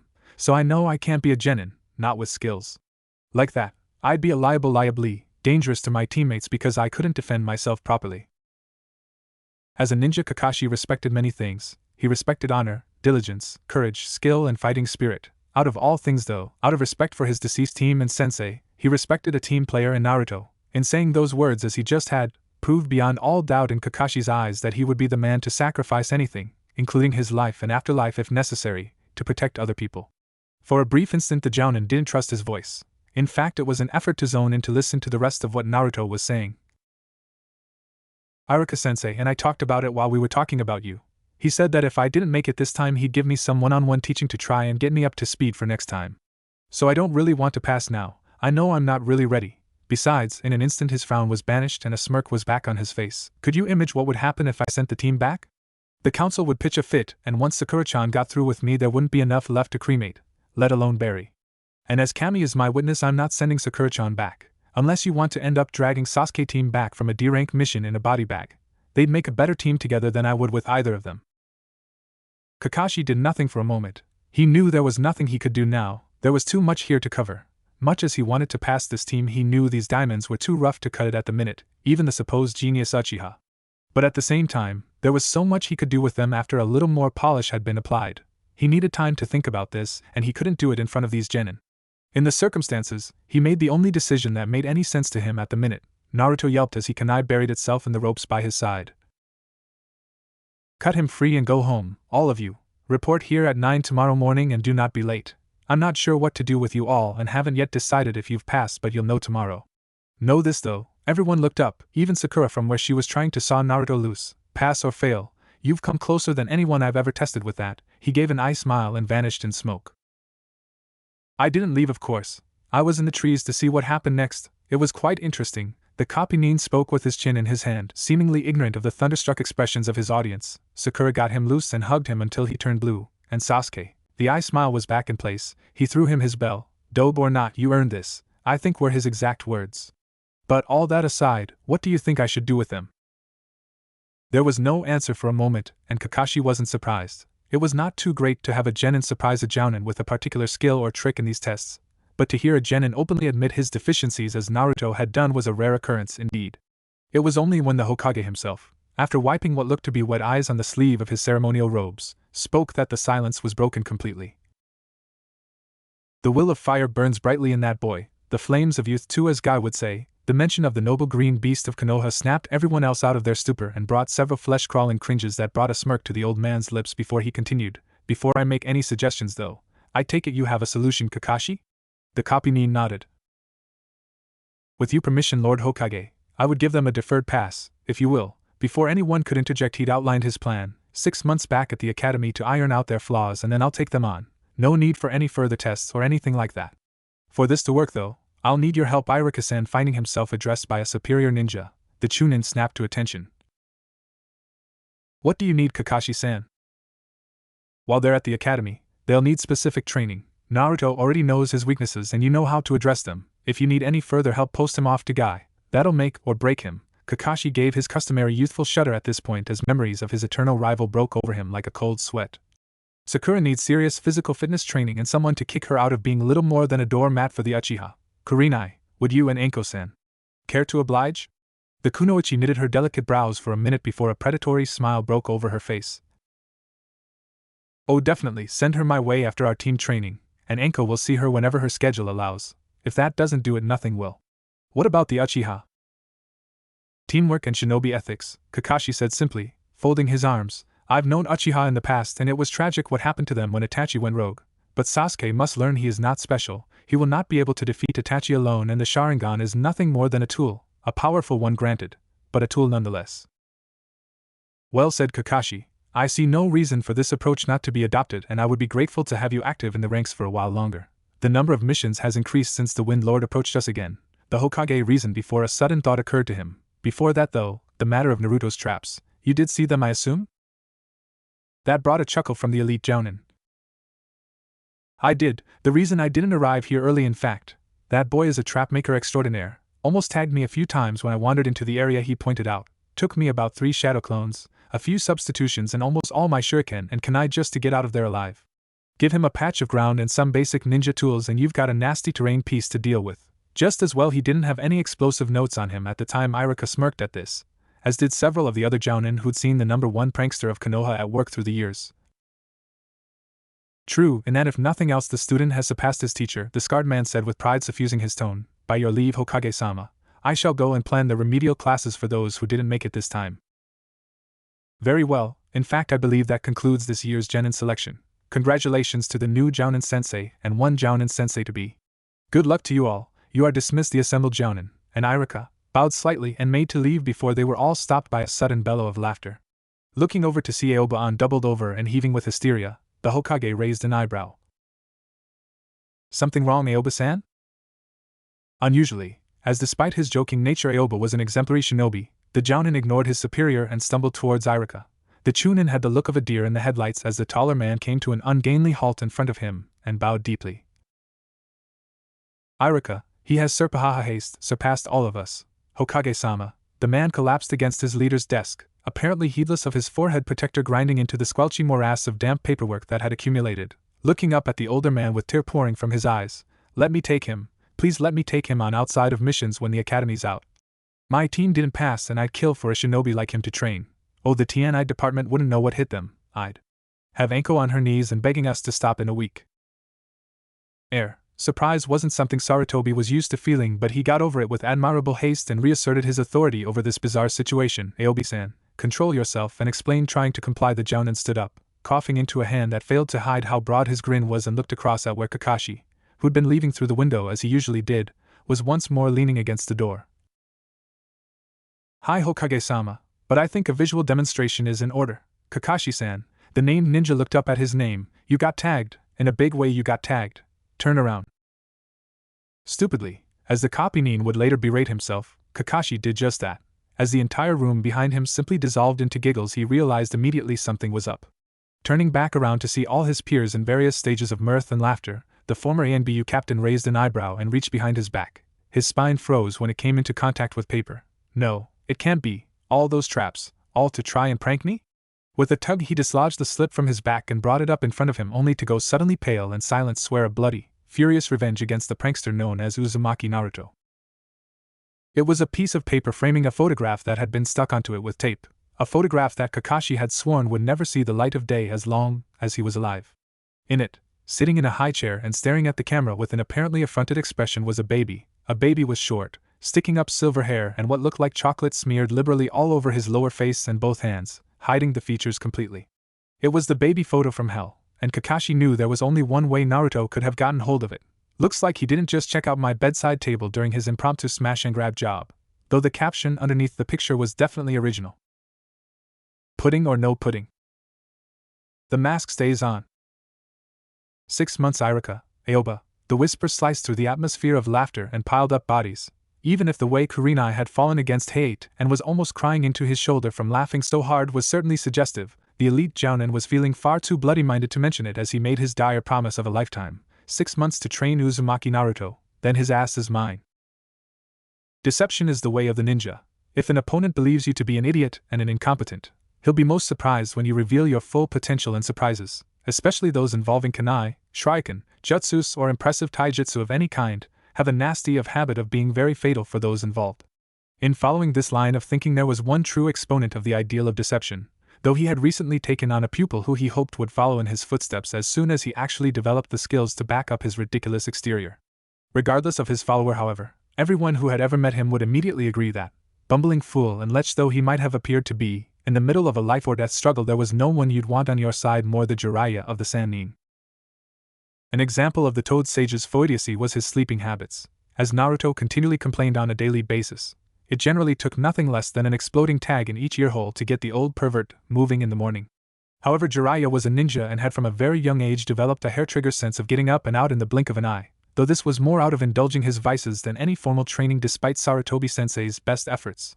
More than one brothel madam, innocent servant, or irate father had blundered into a comely young lady's room in time to catch a glimpse of Jiraiya's half-naked backside rapidly vacating the premises through a convenient window. He chose to play possum in the morning simply because he had the choice to and liked to sleep in, not to mention it wound his student up something chronic, and that was a good enough reason both in and of itself. However, given the appropriate stimulus, the Gamma Sannin was guaranteed to be combat-ready in an instant. A girly shriek of terror echoing through the night more than counted as an appropriate stimulus. Naruto. He hadn't been there for his godson's early life, but he'd be damned if he screwed it up now. Minato's legacy would become the legend the Yellow Flash had always said he would be, or Jiraiya swore he would throw himself into the Shinigami's stomach to let the Yondaime kick his ass willingly with a smile on his face. Throwing himself out of his sleeping bag and not even bothering to take the large toad-shaped sleeping cap off his head, a habit, he noted with equal parts hilarity and pride, that Naruto seemed to have taken up even from a young age. The older Nin sprinted towards the source of the cry, inwardly cursing at the same time as trying to work out why Naruto would have snuck out to train again. Had yesterday's brush with Akatsuki taught him nothing? He'd nearly been captured by Itachi and Kisame. Only dumb luck and lots of it had saved both him and Sasuke from death, or, in the Jinchuriki's case, a fate worse than death according to the report Guy had gasped at him prior to dragging a chagrined Sasuke back to Konoha. Stupid Gaki. The Toad Sage berated himself before focusing on the matter at hand. If it's one of the Red Dawn, I will make sure the sun goes down on them this day, huh? What's that? Stumbling to a halt, the ninja master focused more chakra to his ears and listened into the conversation he could hear his student having. Realizing Naruto was not in danger anymore, Jiraiya began to plot ways of making him pay for losing precious minutes of sleep at the same time as tried to figure out who the fox-containing boy was taking to. Oh, okay, you're not slicing me, that's good, right? You need more, no problem, I got plenty to spare. If these are his pickup lines, he needs more help than I can give him. The thought made the Toad Sage smile before listening in again. Though in the realms of womanly affection, there is no greater master than the legendary Jiraiya. Man, did that guy ever feed you? No wonder you went for me. It must have been like throwing a starving Akimichi into an all-you-can-eat barbecue buffet. Okay, that's enough. Deciding to announce himself before things could go too far, Jiraiya strode into the small clearing Naruto must have found for himself and his lady friend, one hand pushing the ferns and branches out the way while the other fingered his trusty notepad. Just in case, Gaki, you have a lot to learn about wooing the fair sex if that was the... It was at that point Jiraiya looked over at the source of the soft giggling he'd heard earlier and all the words died in his throat. The sight of some hideous, spiky thing resting across his student's lap was enough to make him wince even if it didn't appear to be doing the boy any harm. Looking up in alarm, Naruto calmed down when he saw the flabbergasted form of the older ninja. Hey Ero-sennin, he greeted casually. Oh sweet Kami, that thing can move. Seeing the monster shift its bulbous, spined head as though sniffing him out made Jiraiya feel queasy, almost ill enough to miss the last of his student's statement. Sorry if I woke you up earlier, but it's okay now. I think she likes me. With that, Naruto simply ran his free hand over some of the spines on the back of this beast's back and Jiraiya swore he could see the thing sigh at the caress. Tearing his eyes from the disturbing spectacle, the Toad Sage grated his next words. Explain, now. Naruto raised an eyebrow at the request and the gesture was enough to break Jiraiya's fragile temper. What the hell is that thing and where did it come from? Hehehe. Seeing the traditional Naruto grin and back of the head scratch, Jiraiya groaned and slapped a hand over his face. He'd seen that look before and it never boded well. Well, yesterday I may have told a little fib. Well, tell me the truth now, his mentor sighed, knowing it was no use getting angry and crying over spilt milk now. I'm not angry, but I'm curious. In that case, get your notebook out, Ero-sennin. To his surprise, Naruto, Rather than shrinking and mumbling his report like he usually did when he'd done something wrong, he was grinning wider than ever and stroking the beast on his leg with more vigor than before. It's moving, I swear that thing can scuttle. What the hell is it? This'll make your next porn novel a bestseller. Believe it! Naruto was naturally a cheerful person, but that didn't mean he wasn't also naturally cautious. Years of living in a village where people treat you, at best, as a walking natural disaster waiting to happen will breed a streak of paranoia in even the most sunshine-filled soul. That same streak had been subconsciously pinging away ever since he and Jiraiya had come to this town, had really started sounding alarm bells when the Toad Sage had left to go chasing tail, and, now that he'd sensed two of the largest chakra presences he'd ever felt heading straight towards the room he'd rented in Jiraiya's name, it was screaming at him to do something drastic. The only problem was that, in the face of a rising panic, right now his mind was a blank. Oh shit, oh hell, I'm too young to see Sandaime Gigi again. Part of the reason he'd agreed to go on this mission had been to make his adopted grandfather proud of him wherever Sarutobi was in the afterlife. It had hurt to be at the old man's graveside, but that pain had been tempered by the knowledge that he was going to recruit the Sandaime's successor, and that the old man had gone out protecting his village and had crippled the man who'd killed him almost beyond repair.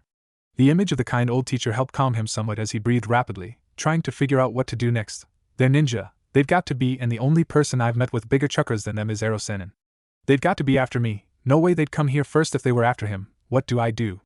I can't outfight them, and the second I try to run they'll be all over me like bugs on Shino and fleas on Kiba. Out of desperation and the knowledge that he needed any kind of an edge here, he triggered chakra to his ears like Kakashi had taught him and listened, drowning out the pain as other noises of life battered his heightened senses to listen in. Focus. I know it hurts, but focus. Wait. I know that voice, but it's not him, so it has to be. The knowledge he was listening to one of the Leaf's most infamous traitor Nin filled him with dread, even more so when there was a polite knock on the door, and he knew who waiting for him behind the simple plank of wood. But even as he stood there, the fear began to drain away. An idea, a truly crazy, mad idea dredged up from the very depths of his desperation to survive bloomed in his mind, and he broke the shackles of terror on his limbs. After all, he decided with a shrug as he smiled shyly and decided he didn't have anything better to go on at the minute, so he'd give this a go. After all, winding up Uchiha was one of Naruto's pet hobbies at home, and if nothing else it might give whoever was with Itachi a good laugh before the missing Nin killed him in a suitably brutal and stomach-churning manner. Come on, Itachi, the massive blue-skinned half-shark made a concerted attempt to sound wheedling. Just one leg? No, came the monotone reply, the Uchiha turning his head just enough to see the Kiri missing Nin from the corner of his eye. If we damage the vessel, we may damage the bijou and make the sealing process even more arduous. Grinning at the same time as hefting his infamous blade over his shoulder, Kisame smirked as his partner knocked on their next victim's door.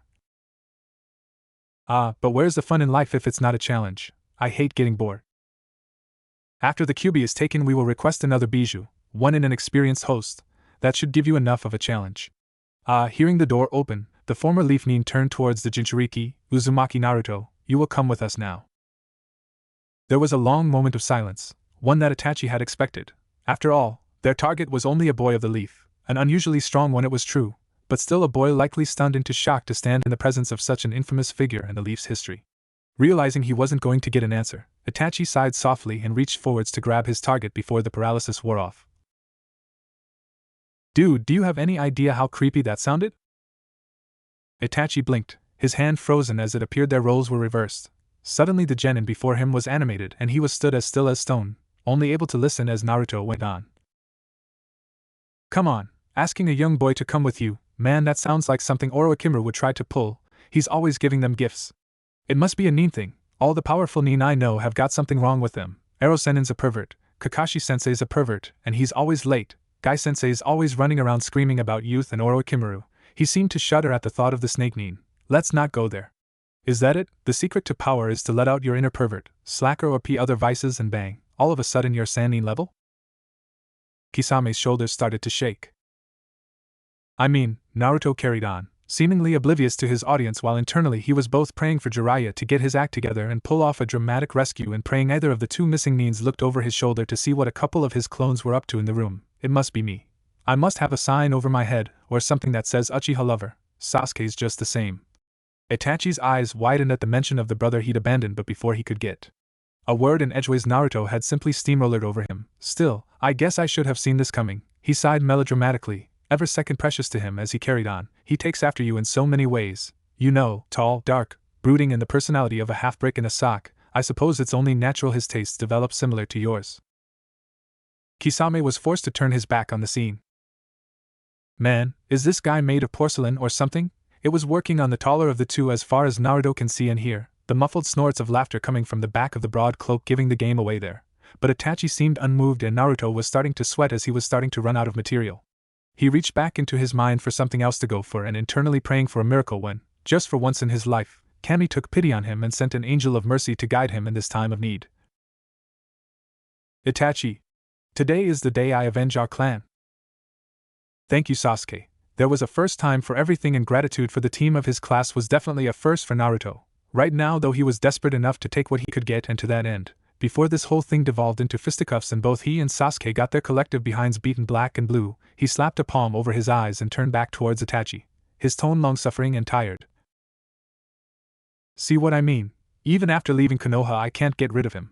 You know, Sasuke. After dragging his hand down his face, he let his voice rise and cut through the younger Uchiha's posturing. If you keep chasing after me, people are really going to wonder if you're serious about resurrecting your clan. I can help with your ninja skill, your eating habits, blasphemer against the ramen gods that you are, and hell, I could even have a go at changing your warm and sunny personality. However, I draw the line at us attempting procreation. It'll take a lot more than you copying and using my sexy jutsu for me to see you as anything more than just a friend. By now Kisame was leaning on the wall opposite him, hunched over and hammering on the plasterboard with unreleased laughter juddering through his body. As Sasuke stood thunderstruck in the hallway, even his hatred for his brother buried under the shock of his blonde teammates' insinuations, Naruto capitalized on his advantage and looked Itachi directly in the eye. In shock, the Uchiha had failed to activate his Sharingan. I don't blame you. In fact, I'm flattered, and I'll even admit it as a casual observer. You both really pull off the Bishounen look. You really make it work well for you, but it just doesn't do anything for me. Sorry to break your heart like this, but still, look on the bright side. There are other fish in the sea. No offense, began Blue. Even if Kisame heard him, the shark man was too far gone and holding back an outright breakdown into hysterics for the comment to register. You'll find the right person eventually. Just keep those red eyes open and a sexy pout on your lips and whammo. They'll be under your spell the second they let you get close enough. For now, though, I've had a rough day, so I'm going back to bed with that. He slammed the door shut, nodded to his clones and began to frantically prepare his survival plan for the next few minutes. Well, that was unique. Seeing the target quite literally shut the door on him like that was a first for the elder of the Uchiha siblings. Though he discounted the Jinchuriki's earlier comments as false. Truly, you are Konoha's #1 surprising ninja, Uzumaki Naruto. And there's the other annoyance to deal with as well. From the corner of his eye he could see his younger brother, still as foolish as he had been all those years ago, overcoming his surprise and getting ready to attack. Swiftly analyzing the situation and reminding himself that murdering your partner was much frowned upon in the Akatsuki, even if said partner was currently bluer than usual in the face and biting holes in his cloak to stop himself laughing, Itachi made his commands. Kisame, detain the target while I deal with Sasuke. My brother requires another lesson. For a second he was unsure if the Kirinin heard him, but as Kisame stood up tall and rubbed his eyes with his free hand, he was relieved to see the taller man nod his consent. Damn, the former member of the Seven Swordsmen shook his head as one hand curled around the handle of Samahata. As corny as this sounds, I really am going to regret this. Too true, kid should have been a court jester rather than a nin. Can't remember the last time I had a laugh like that. With the memory of the recent monologue running through his mind, the half-shark brought his leg back and casually booted the door in, sending splinters everywhere. Unfortunately, distracted as he was by his current good mood, it never even crossed Kisame's mind that his target might have taken precautions to defend himself, and he therefore left himself open to the attack that hit him full in the face. As any good prankster should, Naruto always kept a scroll full of his pranking material close at hand. After all, you never knew when inspiration for a really good prank would strike, and there was nothing more frustrating than having the perfect plan mapped out in front of you but nothing to pull it off with. As Kisame cleared the threshold of the hotel room, he found this out the hard way as a balloon filled with ink caught him full in the mush and burst open. Though when diluted in water the ink was harmless, Naruto never intentionally incorporated anything that would hurt in his pranks just in case he hit the wrong person. Concentrated, it was a nasty skin irritant. It also didn't do much for the eyes either if the way Kisame suddenly howled like a baby and clutched a hand to his face was anything to go by. Casually deflecting Sasuke's rage-empowered blow with his elbow, Itachi had to catch himself from sighing and wondering what else was going to go wrong on this mission. That's it, kid, I'm ripping your legs off. Former funny comments forgotten, Kisame raged as he took wild one-handed swings with his weapon. Naruto ducked under one of the Sharkman's blows and made some hand seals that were immediately swallowed up by Itachi's revealed Sharingan. You're looking a bit green around the gills there. Had he not been slightly preoccupied with dodging and parrying his brother's offense, Itachi would have groaned at the lame pun at the same time as applaud the blonde shinobi for being able to throw his voice like that to confuse and misdirect his blinded opponent. Clear the decks. Medical emergency. We've got a sick shark here. There is a puff of smoke that quickly cleared to reveal a female Naruto clad in a nurse outfit that left little to the imagination. A henge. But why? Itachi pondered the question as he casually caught his brother's lightning-encased fist and punched just above his elbow with his free hand, deadening Sasuke's arm and dispersing the technique. He caught his younger brother by the collar and hefted him from the floor in time to hear the last of Naruto's words. Nurse Naruto to the rescue. Calm down, Kisame-san. Be a good boy and you might get a lollipop, the shark man bellowed in rage, the noise making both Uchiha brothers look over at the ongoing fight and forget their quarrel for a minute. Forget the legs, everything below the waist is getting fed to Samahata, piece by piece. Now calm down. Itachi wondered for a minute why Naruto had given away his position by not throwing his voice again. When the answer arrived a second later, however, he found himself regretting his curiosity. I said, the henge boy hopped back, the tip of the legendary blade ruffling the midriff of her uniform before dodging back inside Kisame's swing. Cool off. There is a school of thought in the ninja world that states emotions make a shinobi weak. However, Konoha as a majority did not subscribe to this belief and therefore taught its children to experience all the emotions life can bring. In addition, many emotions such as fear, rage and anger, to say nothing of the desire to protect something you love, can empower anyone to heights they never dreamed they could tap. Hyuga Hinata's performance in the Chunin exams, gaining a glancing hit on her seemingly invincible prodigy of a cousin to prove herself to the one she fanned a flame for, was proof enough of that. Sasuke's hatred for the man that had massacred his family was another, albeit darker, font of strength he could draw from, but regardless of the depths of his hatred, there are some experiences even more primal, causing such bonding between humans of the same sex that they can smother all emotions and force even mortal enemies to react in a set, predetermined pattern. Therefore, it should have been no surprise to anyone involved that when Uzumaki Naruto's henge foot landed with surgical precision in Hoshigaki Kisame's groin, 2/3 of the remaining Sharingan eyes in the world simultaneously watered in sympathy for the misnin. Sasuke even winced and added a small ode to the proceedings.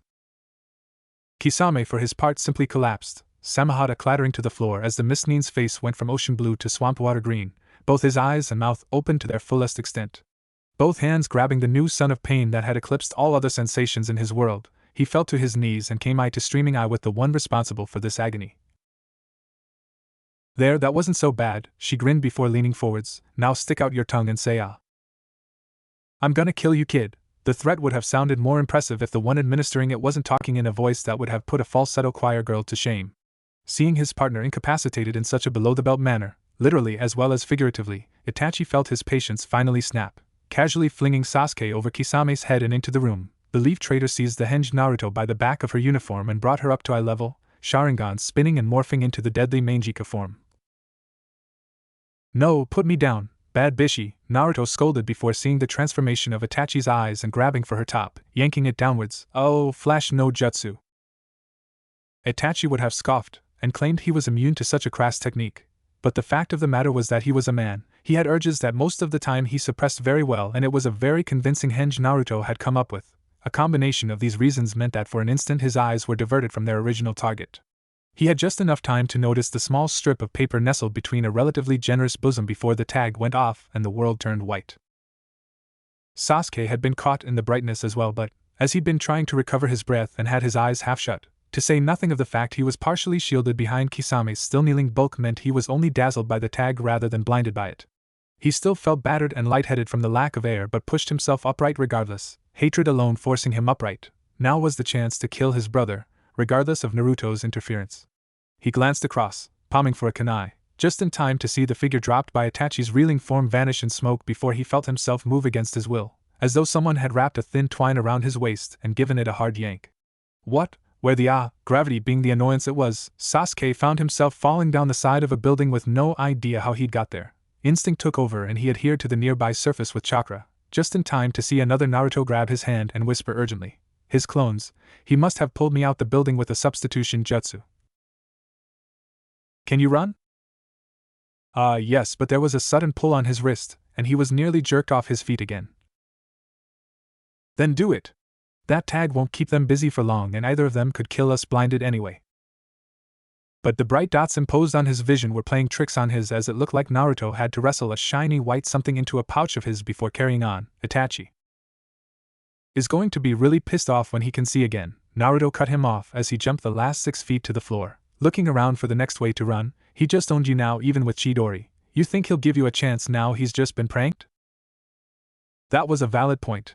Despite his pride, Sasuke was intelligent enough to know when he was beaten, though the fact his brother had defeated him so effortlessly was a bitter pill from him to swallow. Still, his eyesight was mostly regained. He was in a position to run. There was just an annoyingly large green blob that had attached itself to the left and was moving forward slowly, heading towards the lobby of the hotel they just abandoned. In fact, now that he saw it clearer, it looked like something he remembered, a lot like Guy-sensei. The Jounin looked up just as Naruto turned around, still straining at Sasuke's hand to get him moving again. Next second the two of them were moving together faster than either of them could have moved alone. Forsaking stealth for speed, Guy had seen the target he'd been sent to retrieve and took off, grabbing a boy in each hand and tearing for the outskirts of the town to put some distance between Naruto and the two who were hunting him.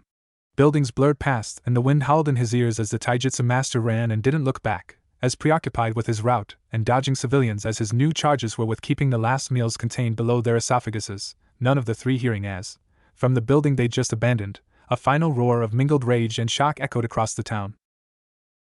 Guy hadn't stopped running for hours, setting a furious pace away from the little town Naruto had come into earlier that day and stopping only when the sun was starting to set. Looking back with his chest heaving, the Leaf Jounin set his charges down.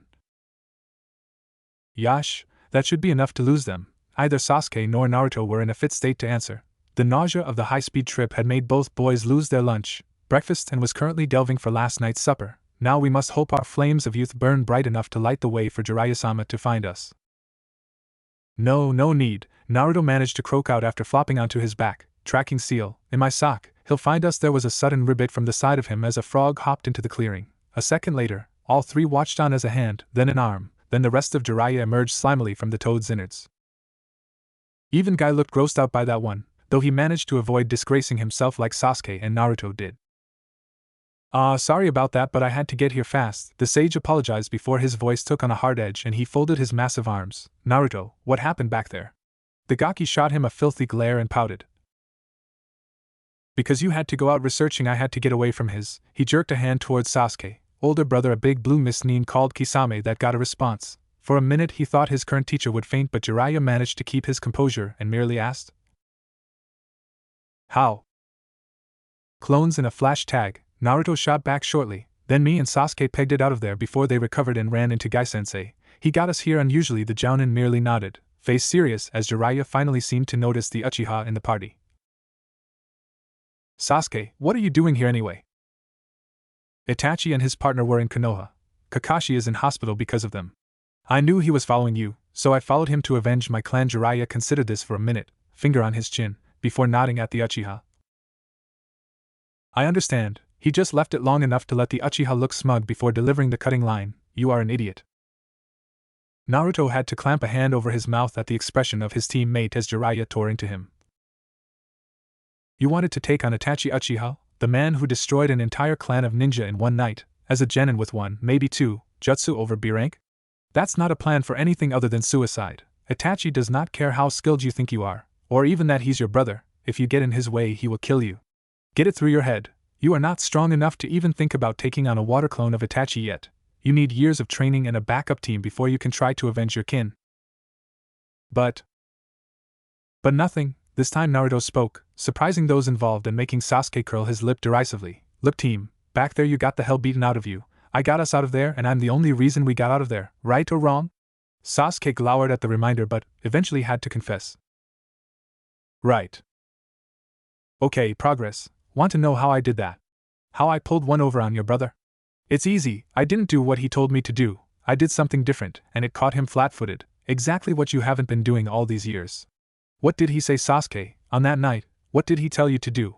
I know he said something. It was chucked around the academy enough, and some of the others there had family in high places. The last loyal Uchiha said nothing for a minute but seemed to be thinking over Naruto's words. This in itself was a sign of progress as far as the blonde was concerned, as he suspected Sasuke hadn't taken a blind bit of notice of anything he'd said for the past 14 or so years. The onyx-eyed child looked away but eventually spoke in a grating whisper.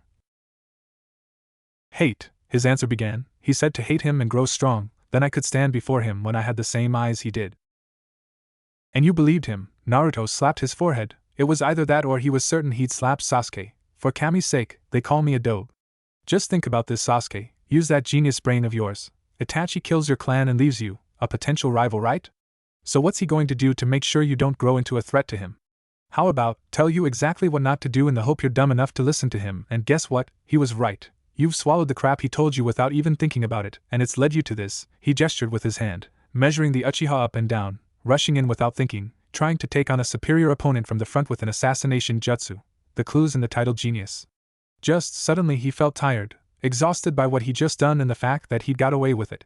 He did not have time to put up with Sasuke now. Go back to Konoha. We'll bring back this Tsunade and heal up Kakashi. Just remember this though, if you keep listening to Itachi and using hatred to grow strong, eventually someone or something, he pointed towards a spot on the other boy's neck, Sasuke reflexively flinching to cover up the cursed seal of Orochimaru, is going to tempt you away from Konoha. When that happens, someone is going to have to stop you leaving, and that will probably have to be me. Sasuke would have scoffed at this. Naruto had been lucky earlier, that was the only reason he was still alive. On an equal footing, Sasuke knew he would crush the Uzumaki into paste all day long. However, looking into the eyes suddenly full of a brilliant blue fire, backed up with a will that simply did not know how to say the word quit, the loyal Uchiha found himself a little less sure of his victory than he would have liked as the other ninja finished his impromptu speech. Don't make me choose between my friend and my village, Sasuke. Naruto's words were calm and measured, but the underlying threat was unmistakable, because I'm not sure what my answer would be. Sasuke wasn't sure what to say to that, so said nothing, merely shrugging and not reacting as Guy put a hand on his shoulder tentatively. Come, Sasuke-kun, we have to go back to Konoha now. Sasuke nodded before, just as he was about to turn away, he paused unexpectedly. Hey Dobe, Naruto looked up at his unofficial name. For the save back there, Sasuke knew this was going to hurt, but he could do nothing but try to stomach his pride this time around. Thanks. Now that was unexpected. Naruto honestly couldn't remember the last time Sasuke had apologized to him, or to anyone else for that matter, but he'd take what he could get and decided to leave it at that. Anytime, team, it's what friends are for after all. Anyway, when you get back, tell Sakura-chan I'm okay and we'll be back with Erosenen's teammates soon. Sasuke nodded and wordlessly turned towards Guy, dogging the older man's footsteps as the green beast of Konoha started making tracks back towards the Leaf Village. Naruto watched them go before turning to Jiraiya, fingering something in one of his pouches before looking up at the sage. So, was she worth it? That wasn't the first question the Gamma Sennin had anticipated. Huh? The girl, Naruto explained with a long-suffering air, you know, the one you were after while I was taking care of a couple of S-ranked Muknins. Oh, her. Well, Jiraiya thought it prudent not to mention to his student that he'd been had by a genjutsu cast over the woman. The last thing he needed now was to give Naruto any more ammunition after the boy had just done his protection job for him. Yes, she was a rare beauty. But as soon as I heard of your distress I had to leave her and come running to your... Che, save the fiction for your Ika Erosen. And there was a sudden thump, followed by a yelp of pain. I don't care how many Muknins you run away from, stop calling me that. So, Jiraiya hadn't written a word down, but it didn't matter. He was certain this story was one he was never going to forget for the rest of his life. You're telling me you managed to escape, with your teammate, from 2 S-rank missing Nins, including probably the strongest traitor to ever come out of Konoha, using a couple of shadow clones, a balloon filled with ink, a flash tag and your sexy jutsu? Naruto nodded at the succinct summary. Pretty much, he commented breezily, one hand continually caressing one of the spines of the creature still draped over his lap. Hearing the thing sigh again at the attention, Jiraiya pointed his pen at the still nameless monster. So how does that? Is it growling at me? Noticing the change in pitch, Naruto's face grew hard. Probably, he said, an air of annoyance about him as he flicked one of the spines sharply. No growling at Erosenin, he's a friend suitably chastised. The thing seemed to settle back down, though Jiraiya had a suspicion it was somehow keeping an eye on him as Naruto spoke again, both hands behind his head and a pleased grin on his face. Happened when I dragged Sasuke out the room. After all, Kisame had just threatened to chop my legs off, so I thought, he'll have a hard job if he's got nothing to cut with. Oh no, not even he would. Jiraiya had a sinking feeling in his gut that only got worse as his student's smile broadened, so I made a second clone and had it substitute at the same time the other one did with Sasuke.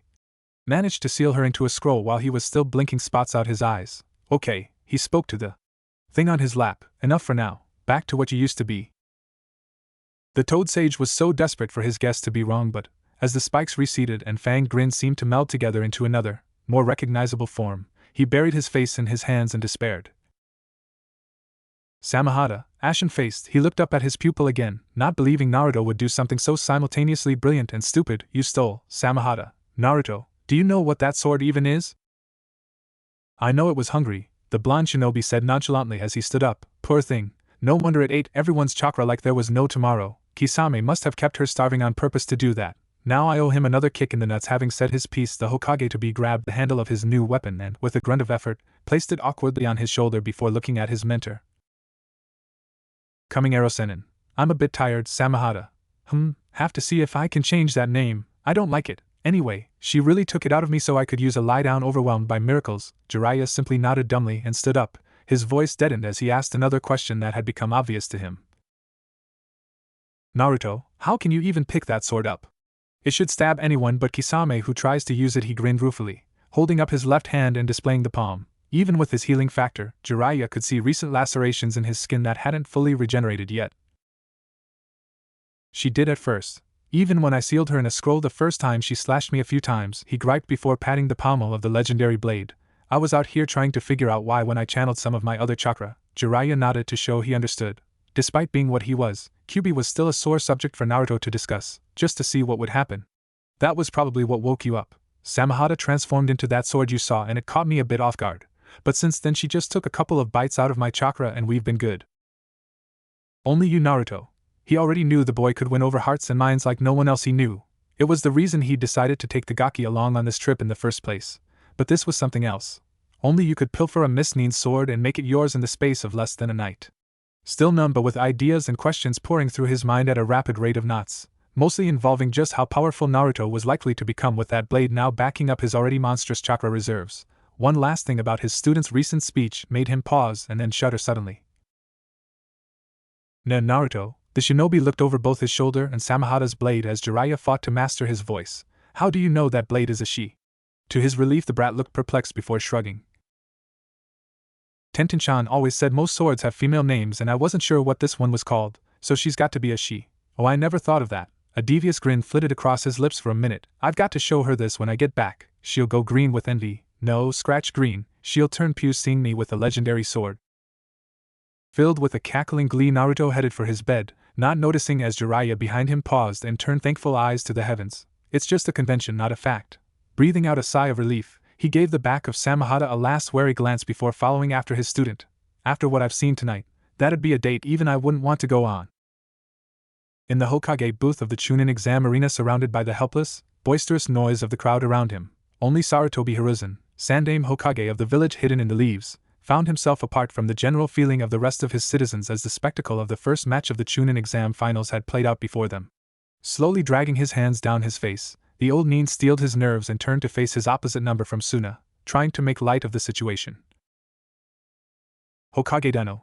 It wasn't often that Sarutobi was beaten to the punch, but these were far from usual circumstances as the veiled village leader pointed a slender finger at the victorious figure bounding back up the stairs to wait for his next fight after sportingly bowing to his opponent.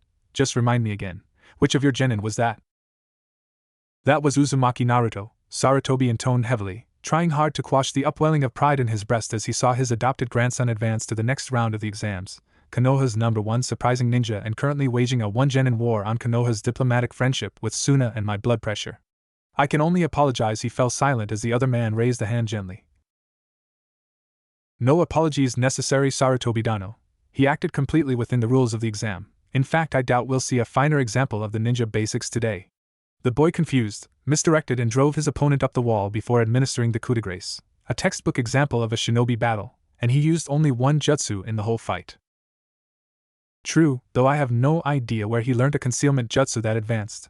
In fact, I know perfectly where he got it from. Grateful for his experience in thinking one thing while saying another, Sarutobi smiled at his guest at the same time as plotted a furious revenge against one of his students. Jiraiya, if you taught him that jutsu for the reasons I think you did, Minato will soon be having company in the Shinigami's belly. Still, it will be interesting to see if he can repeat the trick. Again at that, the Kazekage laughed. Very true, even if another of my shinobi will be the target, though I must confess I doubt he would be able to hold his own against Gaara. The man broke off of a minute to pick his red-headed son out from the other competitors, a fond smile on his lips as he did so. He's grown so much, and finally has Suna's thanks and respect rather than its fear. Despite the veil covering his face, Sarutobi could almost see the sadness clouding his opposite number's face like oil poured on still water. Hardest decision I ever had to make came when he was born, and even now I still don't know if it was the right choice. I damned him to a childhood no father should have to see, let alone ask his son to bear." Sarutobi said nothing, merely placing a steadying hand on the younger man's shoulder, as he too remembered the pain someone who loved for a Jinchuriki could feel. More than once the visions in his crystal ball had driven him to tears and sake. The world of ninja was one of deception, and in this field Sarutobi stood almost alone in his experience. Only the Sandame of IWA could possibly hold a candle to his years of experience. Even in such a cutthroat world though, the aged Kage could think of no finer deception than the one pulled by the man to his side. Knowing that Suna was much weakened at the end of the Third Great Shinobi War, the current Kazekage had made a carefully calculated gamble in sealing the Ichibi, the one-tailed Tanuki Shikaku of the desert, into his youngest son. The sealing had cost the life of the priest who had performed the sealing, though both mother and son had survived and the power of the Bija had been harnessed in the creation of the new Jinchuriki. That alone would have brought Sarutobi's grudging respect. Though distasteful to use a child in such a manner, he wasn't so blind as to see the necessity of the Kazekage's actions in such desperate times for his village. However, what the man had done next had been equally cruel and brilliant in equal measure. Though the seal had held perfectly and Gaara was mostly dominant over his prisoner, even going so far as to impress the Bijou in his early life and for a semi-symbiotic relationship with it that led to his automatic sand defenses and mastery of the desert terrain, the Kazekage had spread rumors that the sealing had gone wrong, killing the boy's mother and turning his baby son into a monster. Sarutobi didn't presume to know the whole truth but knew that the Kazekage had remarried his wife in a private ceremony and kept his youngest son away from Suna as a whole, though his older siblings were still his family and messed with him like a normal little brother. Once Gaara was old enough to understand the situation, the Kazekage had apparently sat his family down and asked them to perform a great sacrifice for Suna as a whole. Though the situation was much improved for the desert village, Suna was still the weakest of the 5 great nations and its leader knew that IWA still harbored grudges against the sand for standing with the leaf when the yellow flash had been alive. For that reason, until the next generation of Suna shinobi were battle-hardened and ready to fight in a war if need be, Gaara needed to act the part of a demon to ensure his village's safety. Though the Kazekage was wounded that he needed to ask a young boy to take this burden and tears were shed on all sides, the youngest Sabaka proved equal to the task and the desert demon's prowess waxed strong. In fact, the heavy makeup he wore under his eyes to feign insomnia with the reasoning that Shikaku would devour his soul if he slept had been Gaara's idea and helped reinforce his persona as a killer. His brother and sister, strong shinobi in their own right, had made up his team and allowed him to drop the mask around his family and sensei, as Baki was as close to the Kazekage as his own right hand and the only non-family member to know how safely the Shikaku was bound, giving the boy some much-needed respite from the burden of wearing a murderer's mask every day. On missions Gaara was, or had been, a blood-crazed sociopath with his talk of mother and voices in his head, killing any opponent regardless of whether they surrendered or not unless his family could talk him out of his rage. Every time Sarutobi had met him, both on missions and in private, he had proven to be a little shy. And possibly a little cautious around people he didn't know, as his sand would automatically rear up at strangers until it got to know them, but apart from that he was as well-balanced a Jinchuriki as any Sarutobi had ever met or fought save maybe Naruto. The Kazekage's deception had been so complete, so astute, that even Orochimaru had been fooled and fallen headfirst into a trap that had, Sarutobi hoped, drained most of the poison from that dangerous snake's fangs. The Hokage had first gotten wind of his treacherous student's intents from Jiraiya, the spy master informing him that he'd spotted Oto agents gaining audience with the Kazekage, one of them bearing the cursed seal of the Hibi Sannin. Seeing the potential danger, Sarutobi had sent Son Goku himself, King Enma's son and the second most powerful of the ape summons, to petition the Kazekage of his student's intentions. The news he received back was disturbing. Apparently Konoha's recent revenue increase had come at the cost of their allies. The Wind Daimyo, apparently distrustful of his own shinobi, had been siphoning off more mission to Konoha, leaving Suna's military to starve. Like the vulture he was, Orochimaru had seen this and sought to turn Suna against the leaf for his own ends. In this, though, he was foiled by the foresight of 2 of the most experienced Kages in the elemental nations, as Hokage and Kazekage worked together to thrash out a deal that would both remove Orochimaru and force the Wind Daimyo to see the quality of his own forces. After correspondence and minor concessions from both sides, the basic plan had been formed. Konoha had kept taking the missions from Suna but kept the payments aside while the Kazekage became more frustrated with his lost business, listening to the honey Orochimaru poured into his ear. Eventually, after months of waiting, the trap had been sprung as the Kazekage agreed to meet the Snake Sage with a few bodyguards in attendance and plan the first stages of an alliance. However, when Orochimaru arrived, he found his schemes unraveled, his backup plans quickly crushed, mostly literally, by the Jinchuriki of the desert and himself facing 2 Kages and his one-time teammate. The battle that followed was spectacular, and it spoke highly of Orochimaru's skills that he was able to escape alive. though not entirely unscathed. While Sarutobi was sure he would be able to heal up his wounds at the hands of Enna's diamond staff form, the blow Jiraiya had caught him with had, in the Toad Sage's own words, busted a few of the snake's fangs. The seal had been derived from an idea Minato had drafted but, thanks to Kyuubi, never had time to finish. After its first field trial, however, Jiraiya was heard to grimly nod that it had worked as well as famous students of the Great Seal. It had immediately been entered into the Forbidden Scroll of Konoha as an S-ranked kenjutsu, as anything that could break a shinobi from any summoning contract they held was a powerful tool indeed. Once the Toad Sage had brushed his former comrade's arm and intoned the seal, Oro Akimura had simultaneously lost his summons. All the techniques that relied on the snake contract, including the hidden shadow snake hand and the Kusanagi sword, held in the belly of a snake, he could no longer call upon. At this point the Hebe had turned tail and fled, screaming his intentions for revenge and leaving his former minions to their fate. It was a fate Sarutobi had left with the Kazekage, and it hadn't been unmerciful. Aside from the last Kagaya that he'd had to personally put down with Enma, as the boy had been fanatically devoted to Orochimaru and would die rather than surrender, the rest of the Sound Five had been captured and Jiraiya had new samples of the Curse Seal to study. After getting the prisoners back to Suna, an amusing relief from the battle in and of itself, as the girl of the group continued to swear and curse until Gaara gagged her with some of his sand, stating he was getting a headache, the Toad Sage had worked night and day until, at last, the seal was understood and could be nullified properly. Last the Hokage had heard, the former Sound Four were starting to come to terms with what had happened, as the Curse Seal apparently warped the perceptions of the people it was implanted on, and were adapting to life in Suna, though the girl Tayuya was repeatedly making a nuisance of herself by going out of her way to try and get Gaara back for the indignity of being dragged those Suna's gates with a ball of hardened sand between her teeth. Young love, Sarutobi thought to himself, masking a smile as he recalled his own courtship in younger days. How quickly does it go from fighting in battle to fighting in bed? Well, if that does happen, Gaara deserves it. He's owed some happiness in his life now. Aside from that, Suna was reimbursed for the missions Konoha took in their stead. Oro Akimaru is now in hiding due to the loss of Oto's anonymity, and Suna now has the respect of the man who finances it. Though it perhaps is a blessing from Kami that the Wind Daimyo is absent today. Seeing the boy Naruto had beaten finally trudge up the stairs to where his sister and younger brother were lending him a less than sympathetic ear to his moaning, Sarutobi permitted himself a slight smile at the irony of the boy everyone claimed was the dead last beating a supposedly superior shinobi with little more than deception and a mean pranking streak. As that performance may have given him more doubts about his shinobi forces.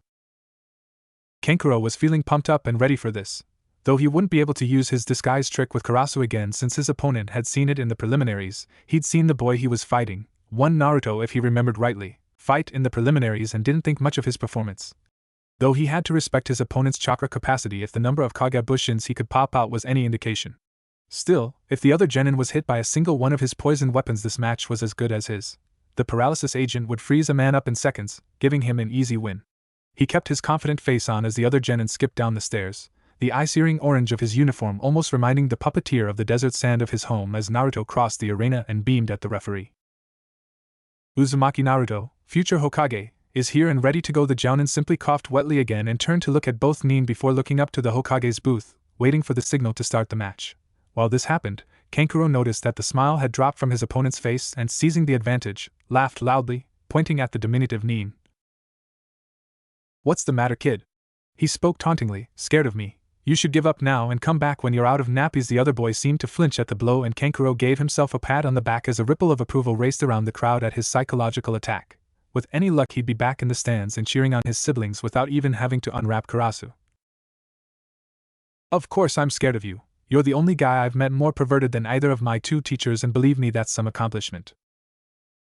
That one hadn't been in the script. Before the puppeteer could reply, Naruto had carried on, holding up his fingers as he went along with a new list.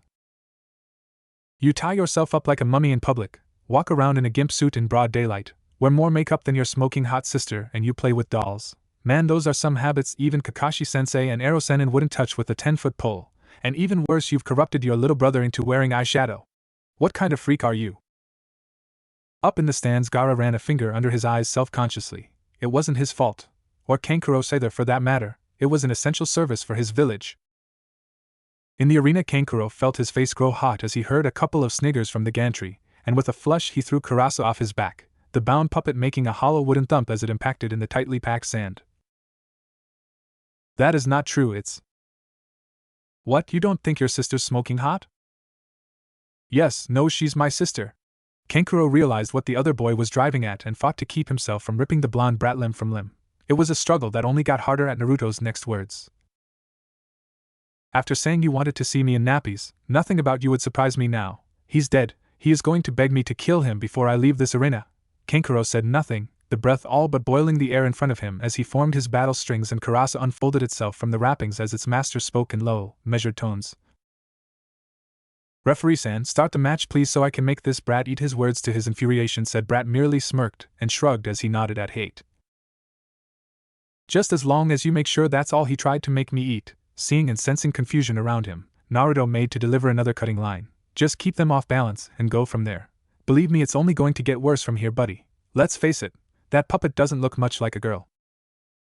He left the rest unspoken, but the crowd understood as muffled, and in some cases not so muffled. Laughter began to rain down on them both. Deciding that the puppeteer would be out for Naruto's hide and that it would probably be best if the bloodbath started during the exams rather than before it, Hate brought his hand down at the same time he jumped backwards. Hajime. Shazam! Naruto threw something at the floor and a blinding light forced everyone to look away and cover their eyes. By the time the light faded, Kankuro and Karasa were alone in the center of the Colosseum. Naruto had vanished. He didn't attack when I was blinded, idiot. As he blinked back his vision and set Karasu to guard him while he thought up a plan, the Sunanin smirked. He's too soft under that bluster, he won't kill. Now, let's track him down. Moving his puppet around, the eldest son of the Kazekage gathered his chakra before releasing it in a pulse. Kai! Nothing happened. Damn, strong genjutsu. Kankuro cursed as his enemy was still invisible. It looked like he'd be forced to reveal some of his puppet's area effect weapons after all. He didn't want to waste any more chakra. Okay then, he had a plan, now to make it happen while his opponent was still idle. Right, Karasu, can't see him. Of course I can't, the puppet snapped moodily. You're the one with eyes and Kami help us, brains. Another spanner was thrown into Kankuro's mental gears as he registered who had spoken. With disbelieving eyes he looked up at the puppet in front of him, not fully processing what had happened. You, his voice trembled, you talked? Thank you, Captain Obvious, it quipped back snippingly in a manner that Kankuro, with a distinctly sinking feeling, thought he recognized. Anything else you'd like me to do? In fact, the puppet seemed to consider, an impressive feat as Kankuro wasn't making a move at the time. Don't answer that. I'm not voyeuristic, trying to ignore the disembodied voice and the giggles it was generating from playing to the audience. The puppeteer stuck to his task of trying to root out the annoyance teasing him like this. Ah, shut up, he jerked his fingers and the wooden construct flitted about, a rain of samban peppering the area behind him with no apparent success. I'm going to kill you and then laugh about it. There was another laugh, this time from Karasu. No, you mean I'm going to kill him, lazy puppeteer, the puppet groused even as the air around it became saturated in an evil-looking purple mist. Always the same, I do the work, he gets the credit. Kill the genin, Karasu, carry my lazy ass around, Karasu, bend over and think of Suna, Karasu. There was sudden jerk on the puppet's strings that brought it to a complete halt as Kankuro, face red as he realized everyone was now laughing at him through his puppet's insinuations, lost sight of the antagonist he couldn't see in favor of the antagonist he could. That not true. Denying your issues doesn't make them go away, the puppet countered snidely, the mastermind behind this audacious scheme taking a second to make sure he wasn't about to give the game away by laughing at the jokes he was putting into the puppet's mouth. And don't try to say it's for maintenance either. Your body fluids do not count as a suitable lubricant for my interior joints. It might have been a long-term mission to suspend the threat of war over Suna, but never before had it been in more jeopardy. Watching his brother getting beaten down in a one-sided argument with his own puppet was driving Gaara to the brink of laughing out loud. This wasn't something a demon should be doing, though his father had recently said that he should start to let go of that persona now as, following the implosion of the mist into bloody civil war, Suna was no longer the weakest of the hidden villages. But he still wasn't entirely convinced this would be the best way to tell the world he was free of his supposedly mad mother. However, as the dialogue continued, he was forced to bite down on his tongue and watch Temari keel out of her seat, face bright red and tears streaming down her face. He realized he might not have a choice in the matter in a couple of minutes. Kankuro, for his part, was flabbergasted, and not just because it was getting harder by the second not to blow his own puppet sky high with a few explosive tags. Subconsciously he knew he was being led a merry dance and was deep into the other ninja's trap, but the second he tried to break free, the damned nuisance would trigger another snare that would land him right back at square one. Where are you, you son of a bitch? The Sunanin howled aloud at the end of his tether, not noticing the killing intent being leveled at him for a small, feral-looking section of the crowd. I'm going to rip you apart, and show you the true meaning of pain. As he breathed heavily and scanned the arena again, still not sure how his opponent was keeping himself so well hidden, he heard a sickeningly familiar snigger. Oh, like that's going to scare him. A threat like that from the guy who defines morning wood is wake up and check for splinters. Why can't you use a blow-up like everyone else? Are you allergic to latex or something? Shut up. Make me. It was the closest Kankuro had ever come to hurling Karasu away from him. It wasn't supposed to be like this. It was a fight, not a comedy routine. And I didn't hear you telling me to shut up when you were inspecting my kunai holster with your special kunai, all but breathing fire. By this point, Kankuro yanked his weapon around brutally and fired off a rain of kunai randomly around the fighting area, hitting nothing but sand as the howls of the audience crashed in his ears.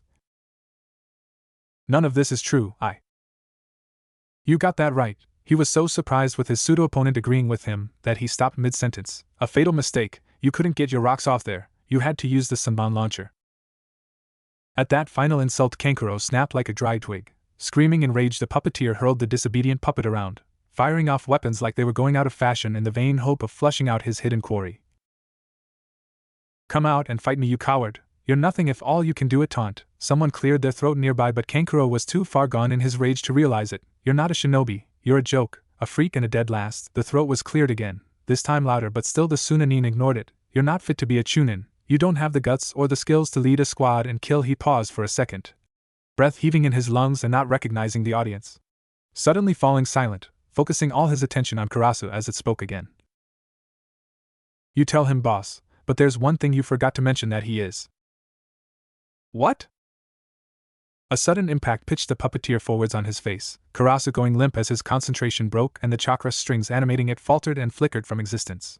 Dry sand and dust filled the Sunanin's nose as something grabbed his hood and yanked his head up.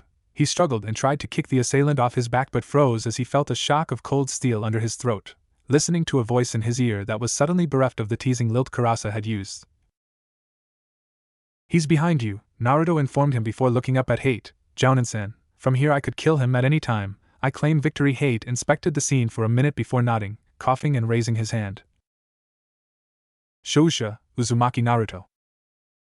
The audience, which had been stunned into silence as the orange boy had shimmered back into visibility and stalked the back of his enraged opponent, broke out into spontaneous applause that Naruto lapped up eagerly. It was an amazing feeling to hear so many people cheering for him. He raised his head and gave a wild grin, only to hear a sudden whisper from below. Hey, Naruto. Hearing his prisoner talking, the Jinchuriki leant over to listen as the painted boy hung his head. Just do it, will you? You beat me and I never got close. I can't look at the other Suna shinobi now, so just give me. I'll give you a cloud around the ears if you finish that sentence, the genin growled, taking the kunai away from Kankuro's throat in case the other ninja got any ideas. You lost a fight but not your life. Be grateful and learn from it. Oh, and just to make it up to you, twisting around as much as he was able to, the puppeteer saw an evil smirk on the blonde boy's face as he leant down and whispered something that only Kankuro could hear. It was a simple enough promise, but one that blew all the cobwebs and thoughts of seppuku right out of the older nin's head and dragged a matching evil smile to his lips. That smile was still in place as the puppeteer finished gathering all his spent weapons and reloaded them into his now mercifully silent puppet. As he stepped back up the stairs to the competitor's box, it dimmed a little as he saw Naruto being virtually mugged by the other Konoha nins, the tattooed boy he'd fought in the preliminaries in particular, laughing and bowing in thanks to the prankster that he hadn't fought that way a month ago. Kankuro shrugged and walked away to beside the rest of his team and family, nodding as he accepted some half-apologetic smiles from the contingent of nins that were starting to recover from their laughing fits. Slumping into his seat, he massaged his eyes with a free hand and grunted to the person sitting next to him without looking. Go ahead, I know what's going to happen next.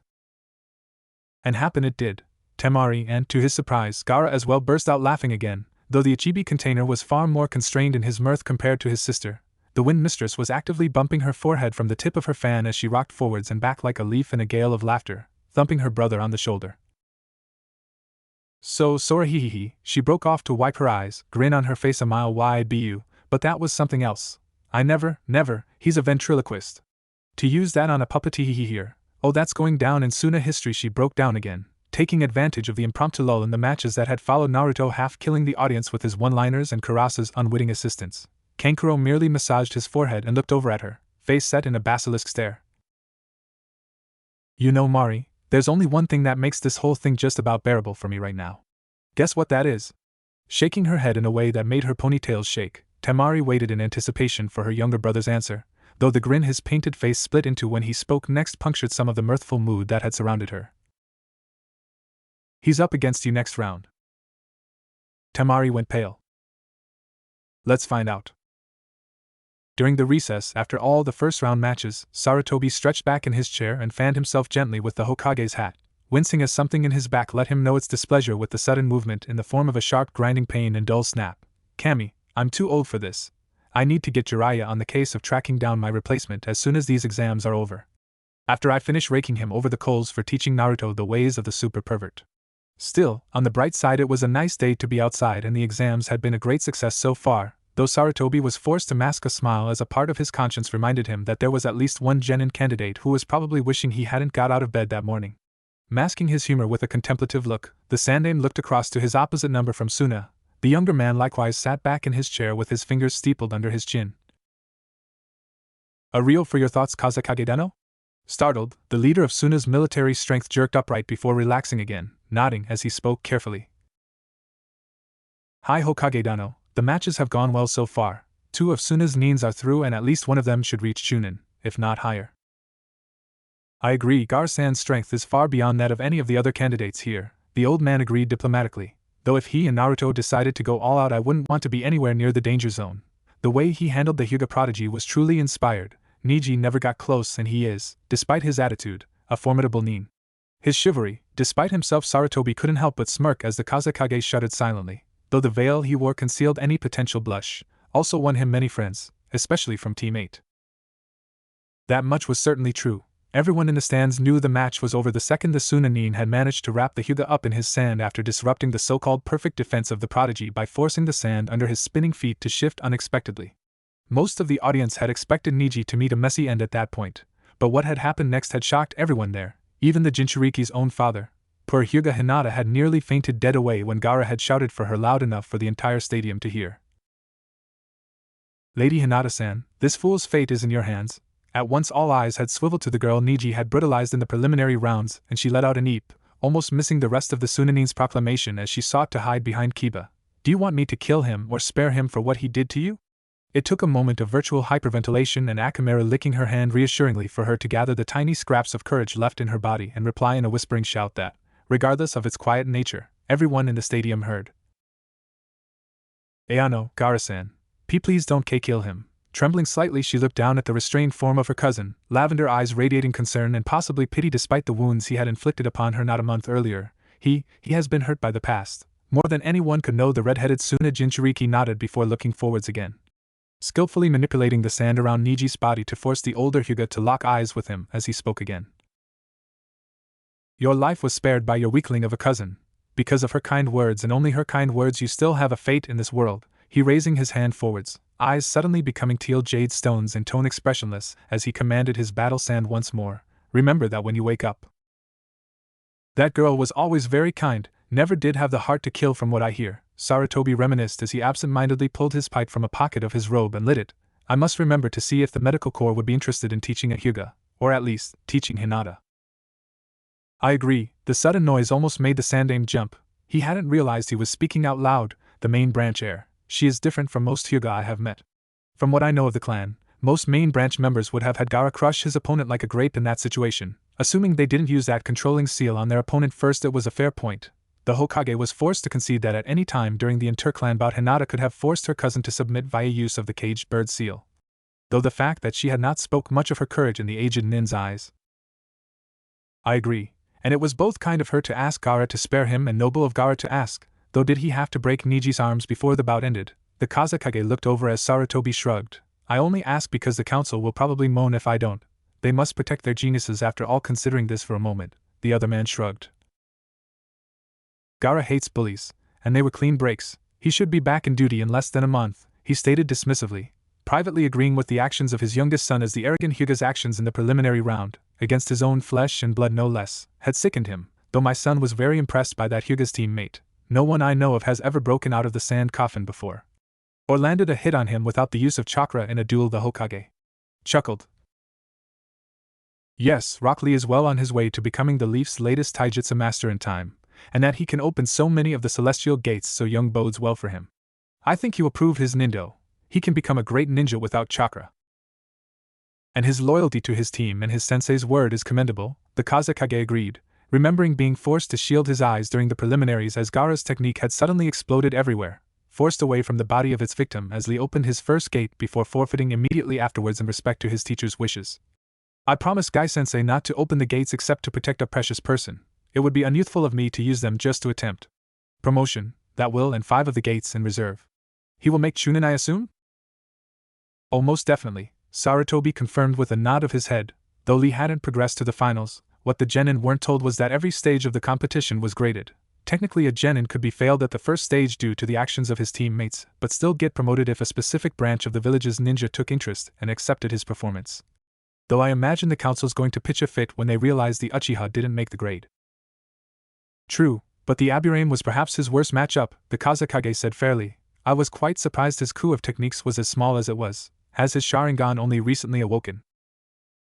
I'm not entirely sure when he was able to access it, but I know his sensei has enough experience with that to train it well enough. Sarutobi waited until the Kazekage was able to put the pieces together, speaking only when the other man visibly jolted with surprise. Kakashi is not just the owner of all his jutsus, he is the master of most of them, unless he copies a technique he cannot use for some reason. He will train himself relentlessly until the new jutsu is second nature to him. He must have set Sasuke the same example, either that or he tried spying on someone else's training session and got caught. He shrugged as his guest raised an eyebrow. It happened a few times before the Uchiha tragedy. It was not tolerated then and will certainly not be tolerated now. The Kazekage appeared to consider this for a moment before letting his opinion be known. A sensible precaution, both for the Uchiha and the village. No shinobi likes his hard work being stolen after all. Still, in Sasuke's case I doubt the latter would come to pass. He apologized to his teacher for accidentally stealing his jutsu after all. Jounin-san, as with all Aburame, Shino's voice was cool and logical as he held out a hand to control the swarm buzzing around his opponent. From here I could drain the chakra from my opponent, and I claim victory. Hate looked over at the beleaguered Uchiha, and, seeing the raven nod shallowly, raised his hand and called the match. Shosha, Aburame Shino.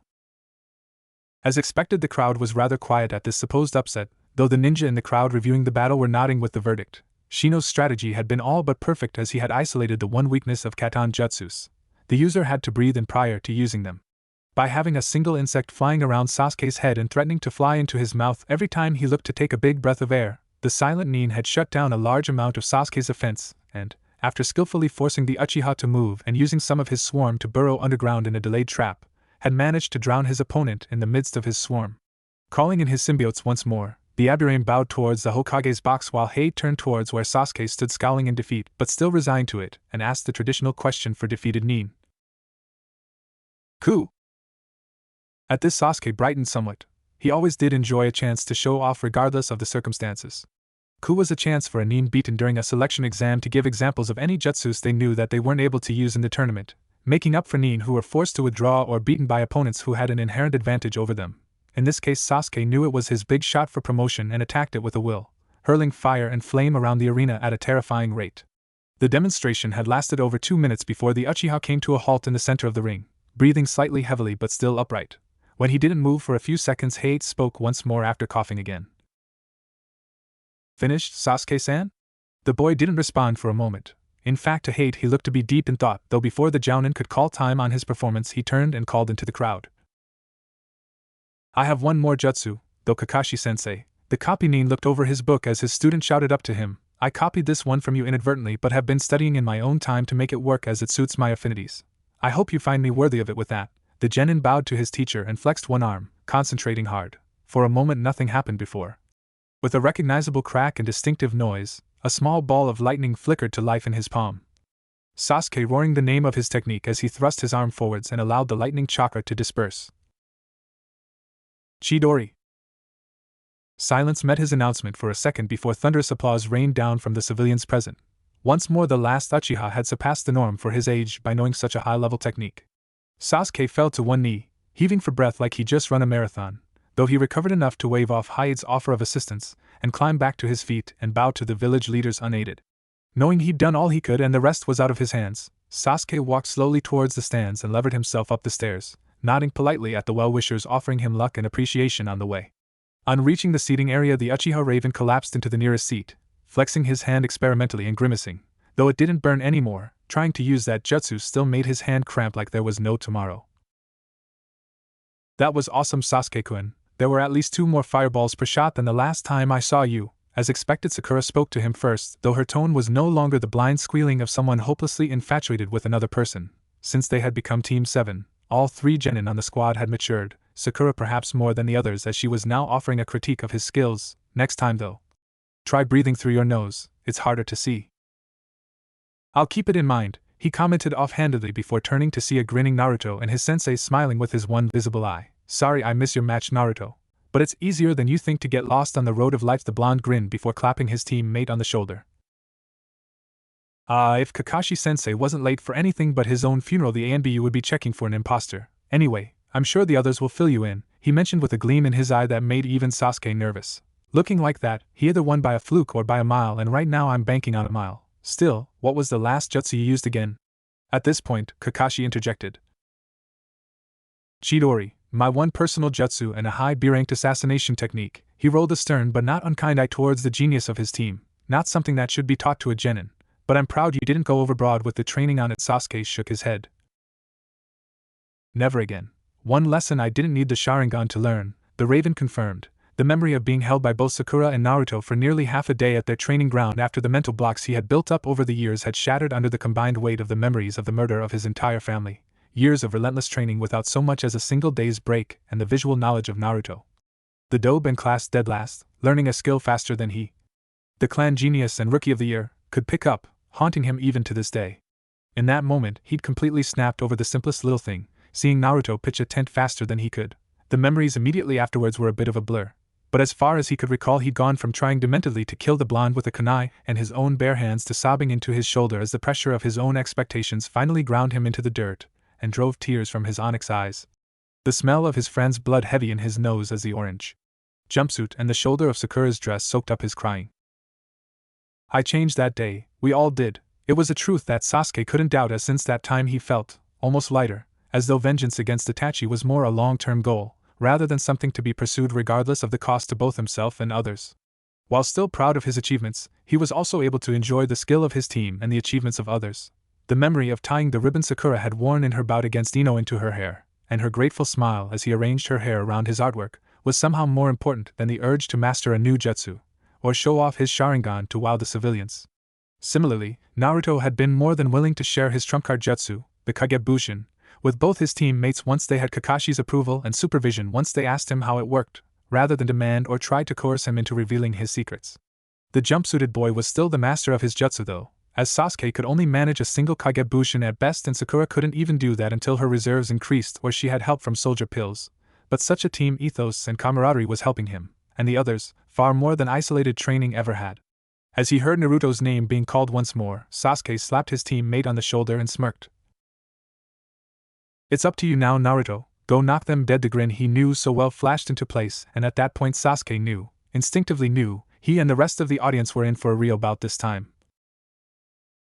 Just watch me knock their socks off. Believe it. I do believe it, just like I believe you'll be Hokage someday. Just as long as you can help me out with bringing Itachi to book before you do it. Seeing his smaller teammate vault down the stairs, Sasuke stretched out before looking over his shoulder to his other teammate, wondering why she looked so stricken at his parting words. So, what did we miss? The Nara will have to make Chunin, given his results on all 3 stages of the exam, the Hokage stated before chuckling, that I'm sure will upset him. He'll have even less of an excuse to slack off without his team to pick up the slack. I agree. I never thought I'd meet the Nin who could give Shikaka-san a run for his money in the laziness stakes, but his son has the potential, the Kazekage agreed, having met the soon-to-be Chunin's father on a couple of occasions both on and off the battlefield. Hopefully his mother will be able to motivate him enough to move into his own apartment at least, Sarutobi muttered under his breath before clearing his throat. Still, your daughter Kazekage-dano? She appears to have leadership potential when her youngest brother is absent, and her wind affinity must be approaching mastery. You flatter both me and her, Hokage-dano, the other man chortled, waving off the older man's comments as though they were a cloud of flies, though perhaps that is not Temari-chan's fault. Her first match gave her all the advantages. I will leave it to her next match to see if she has earned her vest yet. Oh yes. Realizing that it had all boiled down to this, and knowing he'd run out of wriggle room, Sarutobi braced himself to seize the bull by the horns. Or, more appropriately, the fox by the tail. True, but the last match, Uzumaki Naruto, Konoha's most surprising ninja, And with good reason, the Kazekage intoned, folding his arms as he did so, seemingly deep in thought. Even had Kankuro won, I would not have pushed for his promotion. Between Gaara and Temari, he's had no experience in a leadership role. But Naruto's strategy, he fell silent for a moment before looking across. The saying in Suna is that genius and idiocy differ only in success. Even now I confess I'm not sure what camp to put him in. You and everyone else in the Hidden Leaf, Sarutobi informed him, inwardly cringing as he realized the time was almost upon them to see what mischief his adopted grandson was going to cook up next. Please, Kami, if you can hear an old man's prayer, please let the Kazekage keep his good mood until the end of these exams. I really don't need a diplomatic incident on my desk before the day is out. Having mentally said his prayer, the Hokage paused for a second to ensure all his guests were seated comfortably before nodding and raising a hand to Hate. The proctor bowed at the signal and called up to the contestants' booth. Sabaka no Temari and Uzumaki Naruto to the floor, please. Despite her outward composure, Temari felt a cold chill run right through her at the summons, and Kankuro's expectantly evil grin wasn't helping matters any as she whipped open her fan and glided gracefully down to the arena. If there was one consolation to getting caught by that lazy bum, she clenched her teeth at the memory of the cold, alien sensation that had flooded her body as Shikamaru's shadow had merged with her own, trapping her completely and putting her at his mercy. No one in Suna had been able to outthink her to that extent before, and she realized, belatedly, how sharp the mind hidden behind that uncaring exterior actually was. It was that I assumed he was going to have try and put this gaki down. Rather than me. In fact, I'll bet this was one of the reasons he forfeited in the first place. It all made sense now, and Temari felt her heart sink. If Shikamaru had known, or at least guessed, at what Naruto was capable of and decided it was too troublesome to even try and fight him, where would that leave her against the orange-clad Nin who was now standing across from her, smiling brightly as he looked around and shot her a thumbs up. Give him nothing. Despite his cheesy attitude, Temari remained stone-faced, half listening as the proctor explained the rules again. Temari-chan. The name almost made her slip up, but she wrestled the blush down. No one in Suna had ever called her Chan, too afraid of her father and little brother for such familiarity, but it seemed Naruto either knew no fear or had no sense. Something on your mind? She blinked for a minute before smirking and hefting her battle fan over her shoulder. Yes, thinking of all the ways I'm going to stomp you into the ground before this match is over. Oh, right. The boy appeared to be disappointed before suddenly shrugging it off and smiling again. Well, just as long as you're stomping my face I won't mind. He left in a second, just long enough for his opponent to look confused, before going for the jugular. At least that way I'd get a glimpse of heaven before ending up in hell. Temari didn't have a chance of holding it at that one, and a blush spread over her cheeks as she choked in equal parts anger and outrage. Quick as the proverbial creature sealed in his belly, the Konoha Jinchuriki was onto it, and not letting go. What's the matter, Temari-chan? You weren't thinking about some boy back at home, were you? Just somehow instinctively knowing he'd take and spin her silence as a yes, Temari was forced to run as much damage control as she could get her hands on and pray just wait for the chance to snap the little gaki in half when the match started. Ha! As if, she tossed one of her ponytail back over her shoulder, giving the best haughty glare as she could. Never yet met the man that could come close to keeping up with me. Good, that shut him up. Breathing a silent sigh of relief, the kunoichi prepared herself for a war only to be brought crashing back down to earth by his infuriating voice once more. But why was he bowing in apology? Oh, I see. I understand, and I'm sorry if my earlier comments offended you. He straightened up before suddenly looking towards the gantry and calling up in a cheerful voice, Tenten-chan, looks like you have an admirer down here. There was a sudden outburst of snickering at this point, as well as a sudden surprised gasp from one particular bun-haired kunoichi in the crowd, before the Suna Nin wrestled back the initiative. I'm not interested in women, you little gaki. She drew herself upright again, ready to deliver a line of her own, only for Naruto to sneak in and get the drop on her. But the way you swept her out the air, just as she fainted, he clasped his hands dramatically in front of him, face a beatific expression of appreciative grace as herself the preliminary match, seeing once more the Suna Nin sweep Konoha's unconscious weapons mistress from the air with the body of her war fan, so noble, so romantic. What, you think I should have impaled her on her own weapon stash? Temari's colder voice pierced his ideas cruelly, her face curled into a derisive expression of scorn. I didn't think you leaf Nins were that callous. To her surprise, Naruto seemed to stare at her, blinking, and she gloried in the sensation of wrong-footing the sharp-tongued shinobi.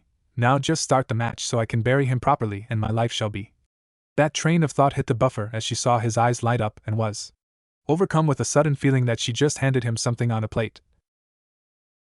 What you impale your girlfriends with is entirely your business, though I must say, he paused for just an instant, just long enough for most of the audience to get the joke and start pitching in with their laughter, before finishing the line. I think the Tetsubo might be asking certain things to stretch a little too far.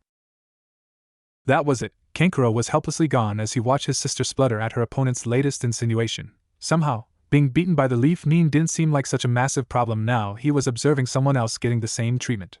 Wiping his eyes before they could run and ruin his war paint, the puppeteer looked over at the rest of his last opponent's team and promptly redoubled his laughter at their looks. The black-haired boy had a hand over his face and appeared to be muttering under his breath. Their sensei had the book in his hand a little closer to his face than was necessary to ensure easy reading while the girl was leaning over the back of her seat. Looking for someone. Seeing the cherry blossom perk up and curious despite himself, Kankuro casually channeled a sliver of chakra to his ears to listen, and as Sakura bowed to the kunoichi the puppeteer recognized as being Tenten, the girl Temari had rolled over in the preliminaries. Tenten-san, I apologize on the behalf of my Baka teammate, and I promise you. Apologize for what? Hearing the voice, the bun-headed girl looked up and revealed her red face and wet eyes to be due to tears of laughter rather than humiliation. I had this before off dad until I could prove Niji was actually a guy. Go Naruto. The last part was a shout directed to the floor, a sentiment echoed by the tattooed boy who had been the dead last's opponent in the preliminaries. She said it, go get her bud. Leaning back in his seat, Kiba reviewed the last minute or so and found himself chuckling again. Out of all the clans of Konoha, the Inuzuka had a bodiest sense of humor, and he could almost hear the others of his clan who had attended laughing from where he was sat, least of all his mother and sister. When I get home tonight, I'm going to burn a ton of incense. Get down on my knees and thank every kami in existence he didn't try to pull this crap in the preliminaries. Right now a fart seems tame compared to this.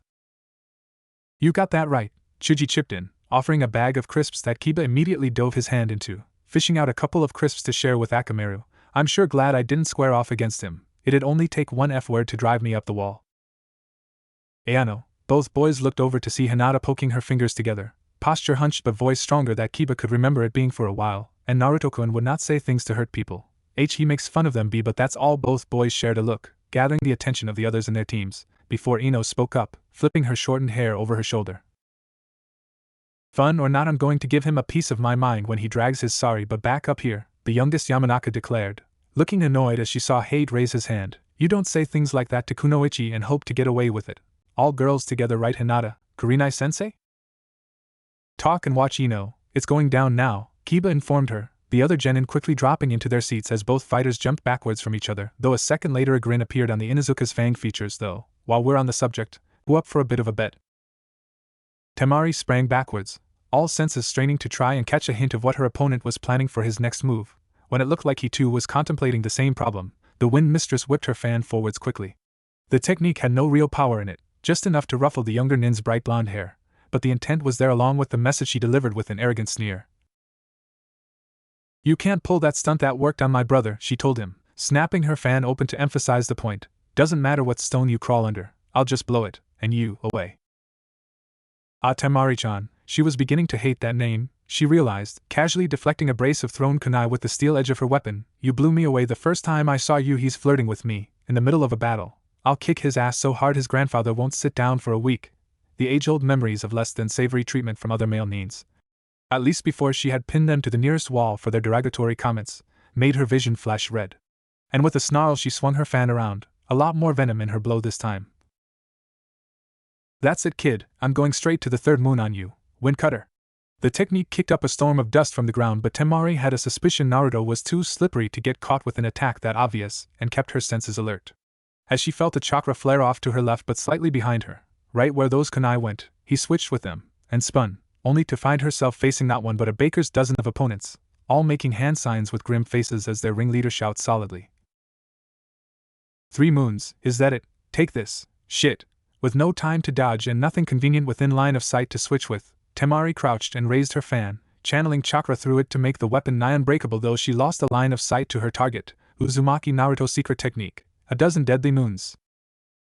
Temari involuntarily flinched, but no impact came. She waited a split second before, detecting no chakra being used and hearing the sudden silence, punctuated only by a couple of sudden barks of laughers from some people in the crowd. She peeked over the roof of her fan only to gawk as she found herself staring down the barrel of a 12-bum salute.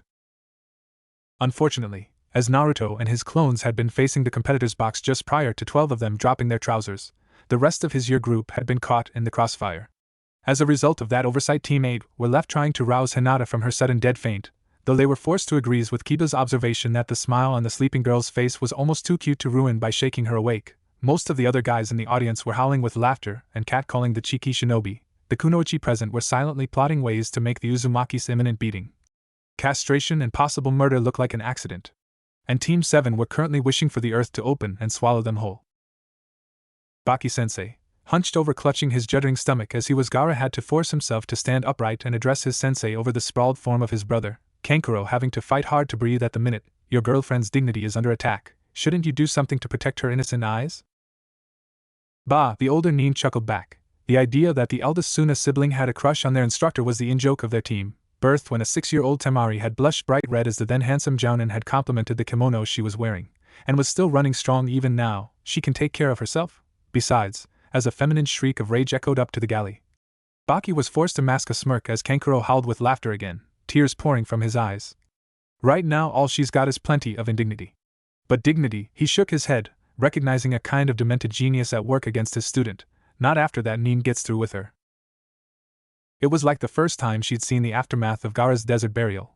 It was horrible, but she couldn't tear her eye away from the unedifying spectacle in front of her. She was locked in place by the sight of so many rear ends facing her way, so much so that it was only when one of the clones looked under his arm, flashed a brilliant grin and spoke that the spell was broken. "What's wrong, Temari-chan?" said Clone gave a wiggle, making her feel sick. "Like what you see?" That was it.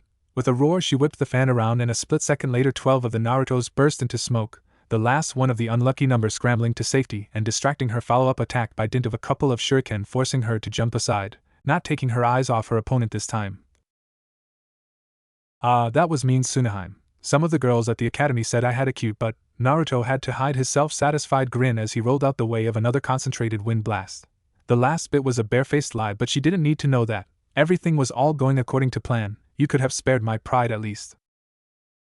"That'll be the only thing I spare," his opponent shot back, using her fan to vault backwards as he ran up the arena wall and kicked off. She thought she had him when her wind blast knocked his launched kunai from the air, but gnashed her teeth in frustration as he popped a shadow clone out in midair to throw him clear of the danger zone. "Everything else you've got is going to die when I get my hands on it." "Hey, all you need to do is ask and you can get your hands all over me. He is going to die. I cannot let him need this damn aggravating live. It's my civic duty to shinobi everywhere to put him down." Temari was forced to repress a shudder as Naruto put his hands behind his head before running them over his jumpsuit suggestively. "Though, fair must be fair overall. I gave you a free show of the goods, I reckon." Die. Realizing what he was after this time, Temari decided to end the farce. Her fan opened to its fullest extent, she whipped her body in a full circle, pouring chakra into the air and sending out a rain of wind daggers.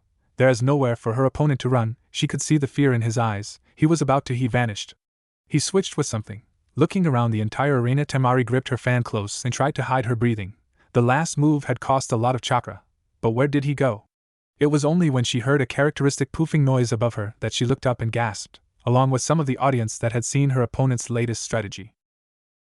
Naruto was in the air and falling, but he was falling under control. He had a Kage Bushin underneath him and was riding its shoulders to the ground. Every time the journey picked up a bit too much speed, he merely jumped off, let the Bushin dispel and conjured another one under his feet. "Damn, I need more time." She knew while he was in the air he was in her element, but she didn't have enough chakra immediately to hand to use a technique. Instead she took a breather as the jumpsuited shinobi made one last ride and, with a theatrical flourish, 6 of him landed on the floor together and gave a victory pose. "Mizuki-sensei always said I was a shower of a shinobi," one of them stated, shrugging with a grin. Guess he was right. In the end the grin dropped from his face like a stone, however, as his opponent, rested from her last attack, stood tall again. And he was, Temari informed him, hoping to make him as angry as he had made her. "How the hell did a midget prankster like you graduate? You've not laid a hand on me and I'll scythe you down before any of those clones get close." "Dead last," she spat the title like a curse. "Don't make me laugh, you're a disgrace to dead lasts the world over." Nailed him. At once all the clones dispelled, leaving only the original standing there with a murderous look on his face. Temari clenched her fan tightly shut, the odds now back in her favor as she'd taken away his ability to strategize. "Dead last, am I?" he said coldly before cracking his fingers. "Kakashi-sensei, thanks for the inspiration. You can put this down as the 1001st jutsu you copied. I'll lay a hand on you, Temari-chan." And more besides, he crouched as though ready to sprint. His opponent let her fan hang low, ready to whip it up at a second's notice and dash his headlong charge to ruin and hopefully a coma. "Come on, little boy, just run at defenseless. Weak little me like the headstrong little lemming you are, and I'm in the final. Konoha Ultimate Taijutsu Technique number 2. With those words, he vanished. There were no hand signs, no smoke, and no object appeared in his place. The disappearance was so sudden Temari almost swung regardless, thinking he'd upped his speed like that green spandex-wearing freak from the preliminaries had. Before she could even think about what had happened, a voice suddenly bellowed in her ear. Eternity of pleasure. The voice had made her jump involuntarily. Probably the worst thing she could have possibly done, as two chakra-laden hands suddenly rushed towards their now exposed target, impacting with a loud slap before giving a very firm squeeze. Up in the stands, Kakashi was virtually bouncing with pride on the inside as the Suna Kunoichi was catapulted away from his students below the belt strike, though for his own safety he hid it, and his usual book, behind a facade of indifferent. With so many of the Kunoichi around him now out for blood after Naruto's latest move, this wasn't a safe place to be a pervert. "I've created a monster," he muttered under his breath before suddenly breaking out a sweat as the killing intent of several genin and one jounin sensei sought to pin him to the wall. "I'd just like to point out that technique was absolutely nothing to do with me." Unfortunately, the last words slipped out involuntarily and Kakashi found the killing intent doubling, as he tried to talk himself out of getting staked out in the forest for the ants.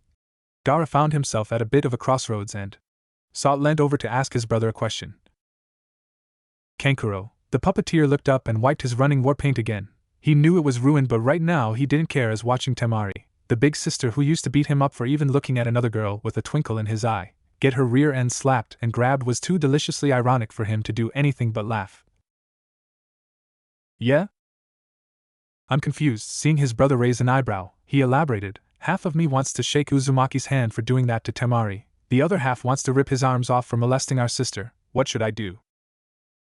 "Well, for a start, win your next match and meet him in the finals. Mari's already lost this, she just doesn't know it yet," the puppeteer told him after thinking for a minute. "As for the other bit, how about a compromise?" Gaara raised an eyebrow, listening to his grinning brother. "Rip an arm off, then shake his other hand." The Ichibi Jinchuriki considered this for a minute before smiling in kind.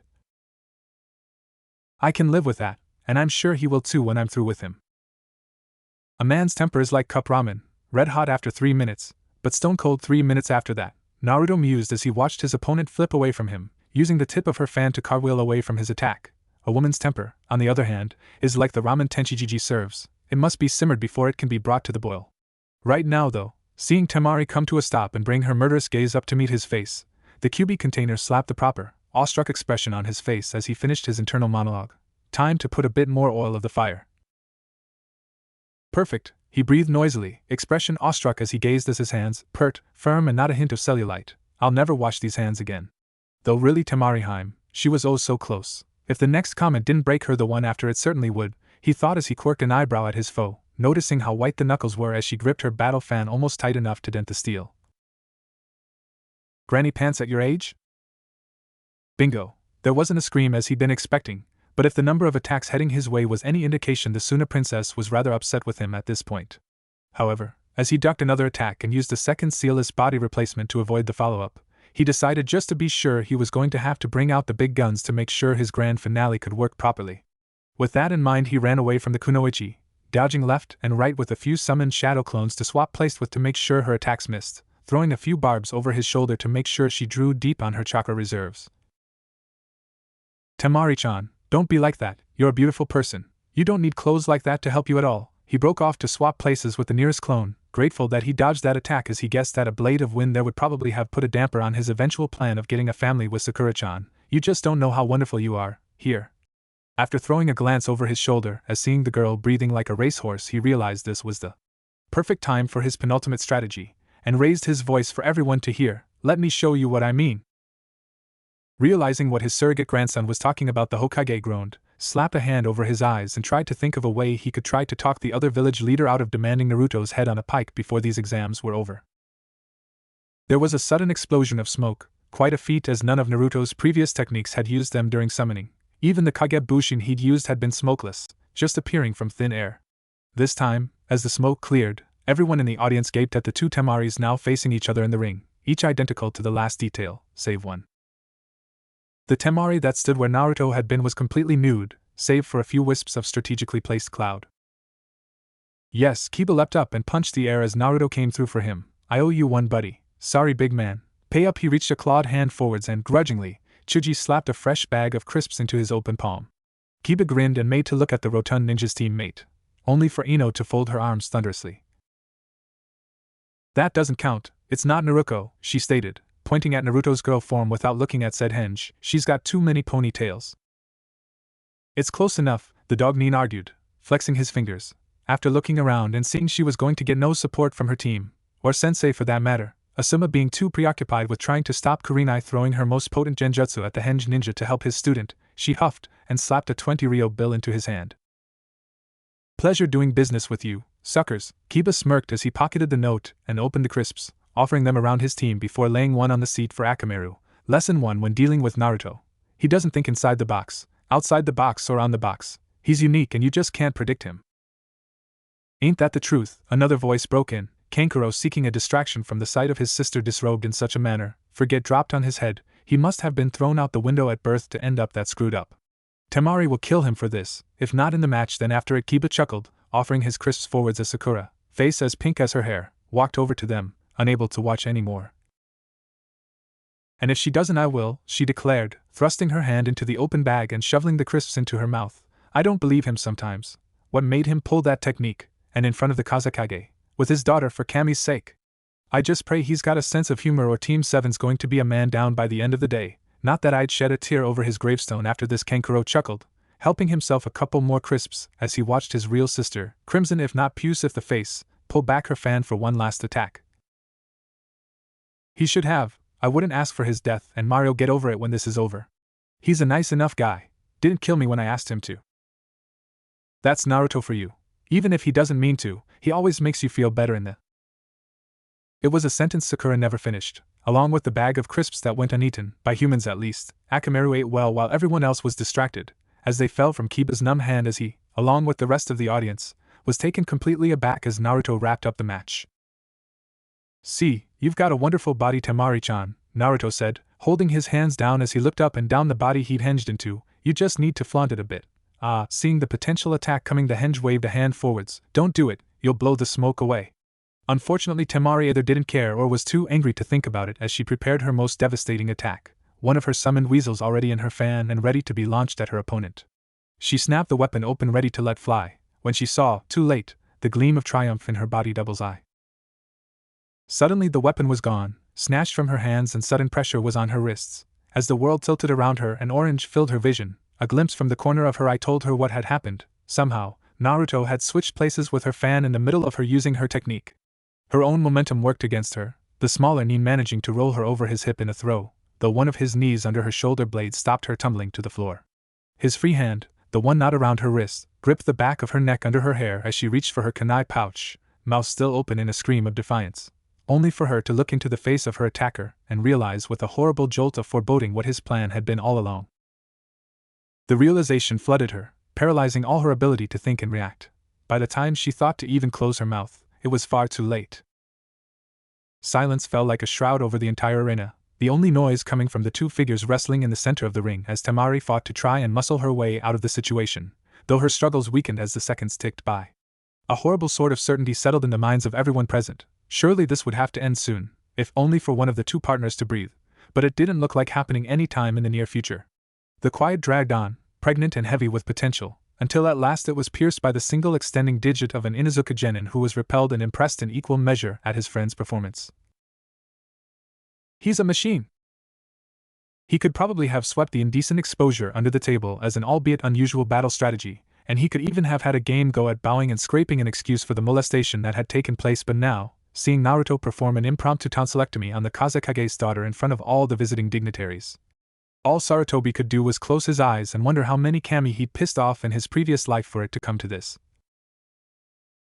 I was not aware, Hokage-dano. Despite everything, the Kazekage's tone was light, almost airy, and certainly not the tone of voice one would expect from a father forced to watch his eldest daughter being ravaged in front of him. That Konoha taught its genin advanced seduction techniques, no, but I know who would, and I know where he is as well. Sarutobi was not the professor for nothing. He already had that problem in hand and was looking forwards to getting the memories back when the beating ended. Until then, though, all he could do was try and smile his way through this mess. It does not, but Naruto is an unusual case. So it would seem, the other village leader commented dryly, looking down on the spectacle with an inscrutable expression on his face. The fact he appears to be able to breathe without the aid of his lungs alone would make him a valuable village asset. The Hokage could merely smile wanly at the humor and wait for two things to happen. He needed his favorite genin to break his lip lock with the Sand Princess, And he needed his shadow clone to find and beat Jiraiya to within a half-inch of his life. The upper tier of the Colosseum of the Hidden Leaf Village was mostly deserted as many of the potential guests had not arrived. However, despite appearances it was not completely without habitation, though any casual observers may have been a little disconcerted at being unable to see the source of the giggling that seemed to come from somewhere on an empty row of seats. Oh, this is priceless, this is gold, hidden behind the cloaking jutsu only his teammate had even been able to breach, and that was only after repeated exposure to the jutsu, not that he'd ever let Tsunade find that out. Jiraiya was riding double time and almost aglow with pride as he watched his godson score with one of the hottest kunoichi at this tournament. His latest novel was all but writing itself. The brave competitor fights against his heroine, a fierce battle of hate and love. Colliding until, unable to bear the passion, they consummate their brawling love on the bloodied sano. Precious little could interrupt one of the super pervert's novel-planning monologues, but that precious little did not include the sudden grip that clamped around his left ear. Managing a shaky grin, the Gamma Sennin turned as much as he was able to see his sensei staring down at him with a thunderous look that plainly stated, "Your testicles are in peril if you don't answer my questions truthfully." Hello sensei, please remember my ears aren't detachable. Yet, the older man's clone informed him, twisting even harder to ensure he had his student's full attention. Naruto. Your cloaking jutsu. Explain. Now. He asked me to teach him it. I swear to the kami. Jiraiya all but shrieked the last part as Sarutobi's hand inched towards his kunai pouch. Look, it went smooth as silk for the first part. Kakashi took him to Ebisu, he got his chakra control halfway decent, and then we met. He signed the contract after I knocked Ebisu out, but then things changed a bit.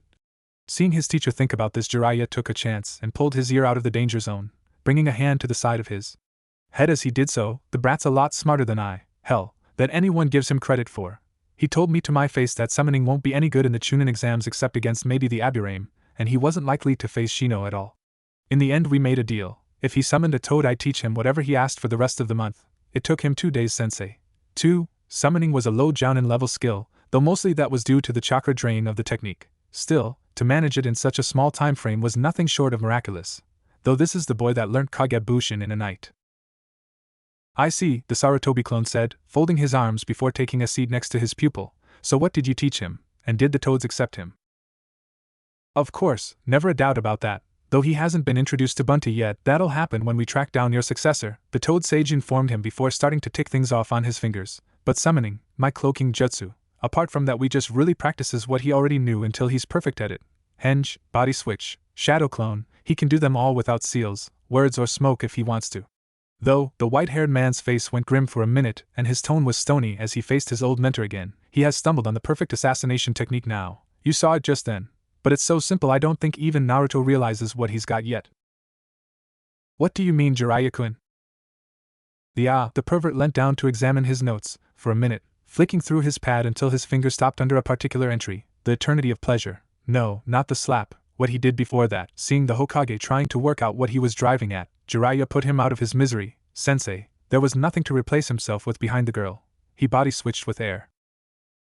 Sarutobi went very still and very quiet for a moment.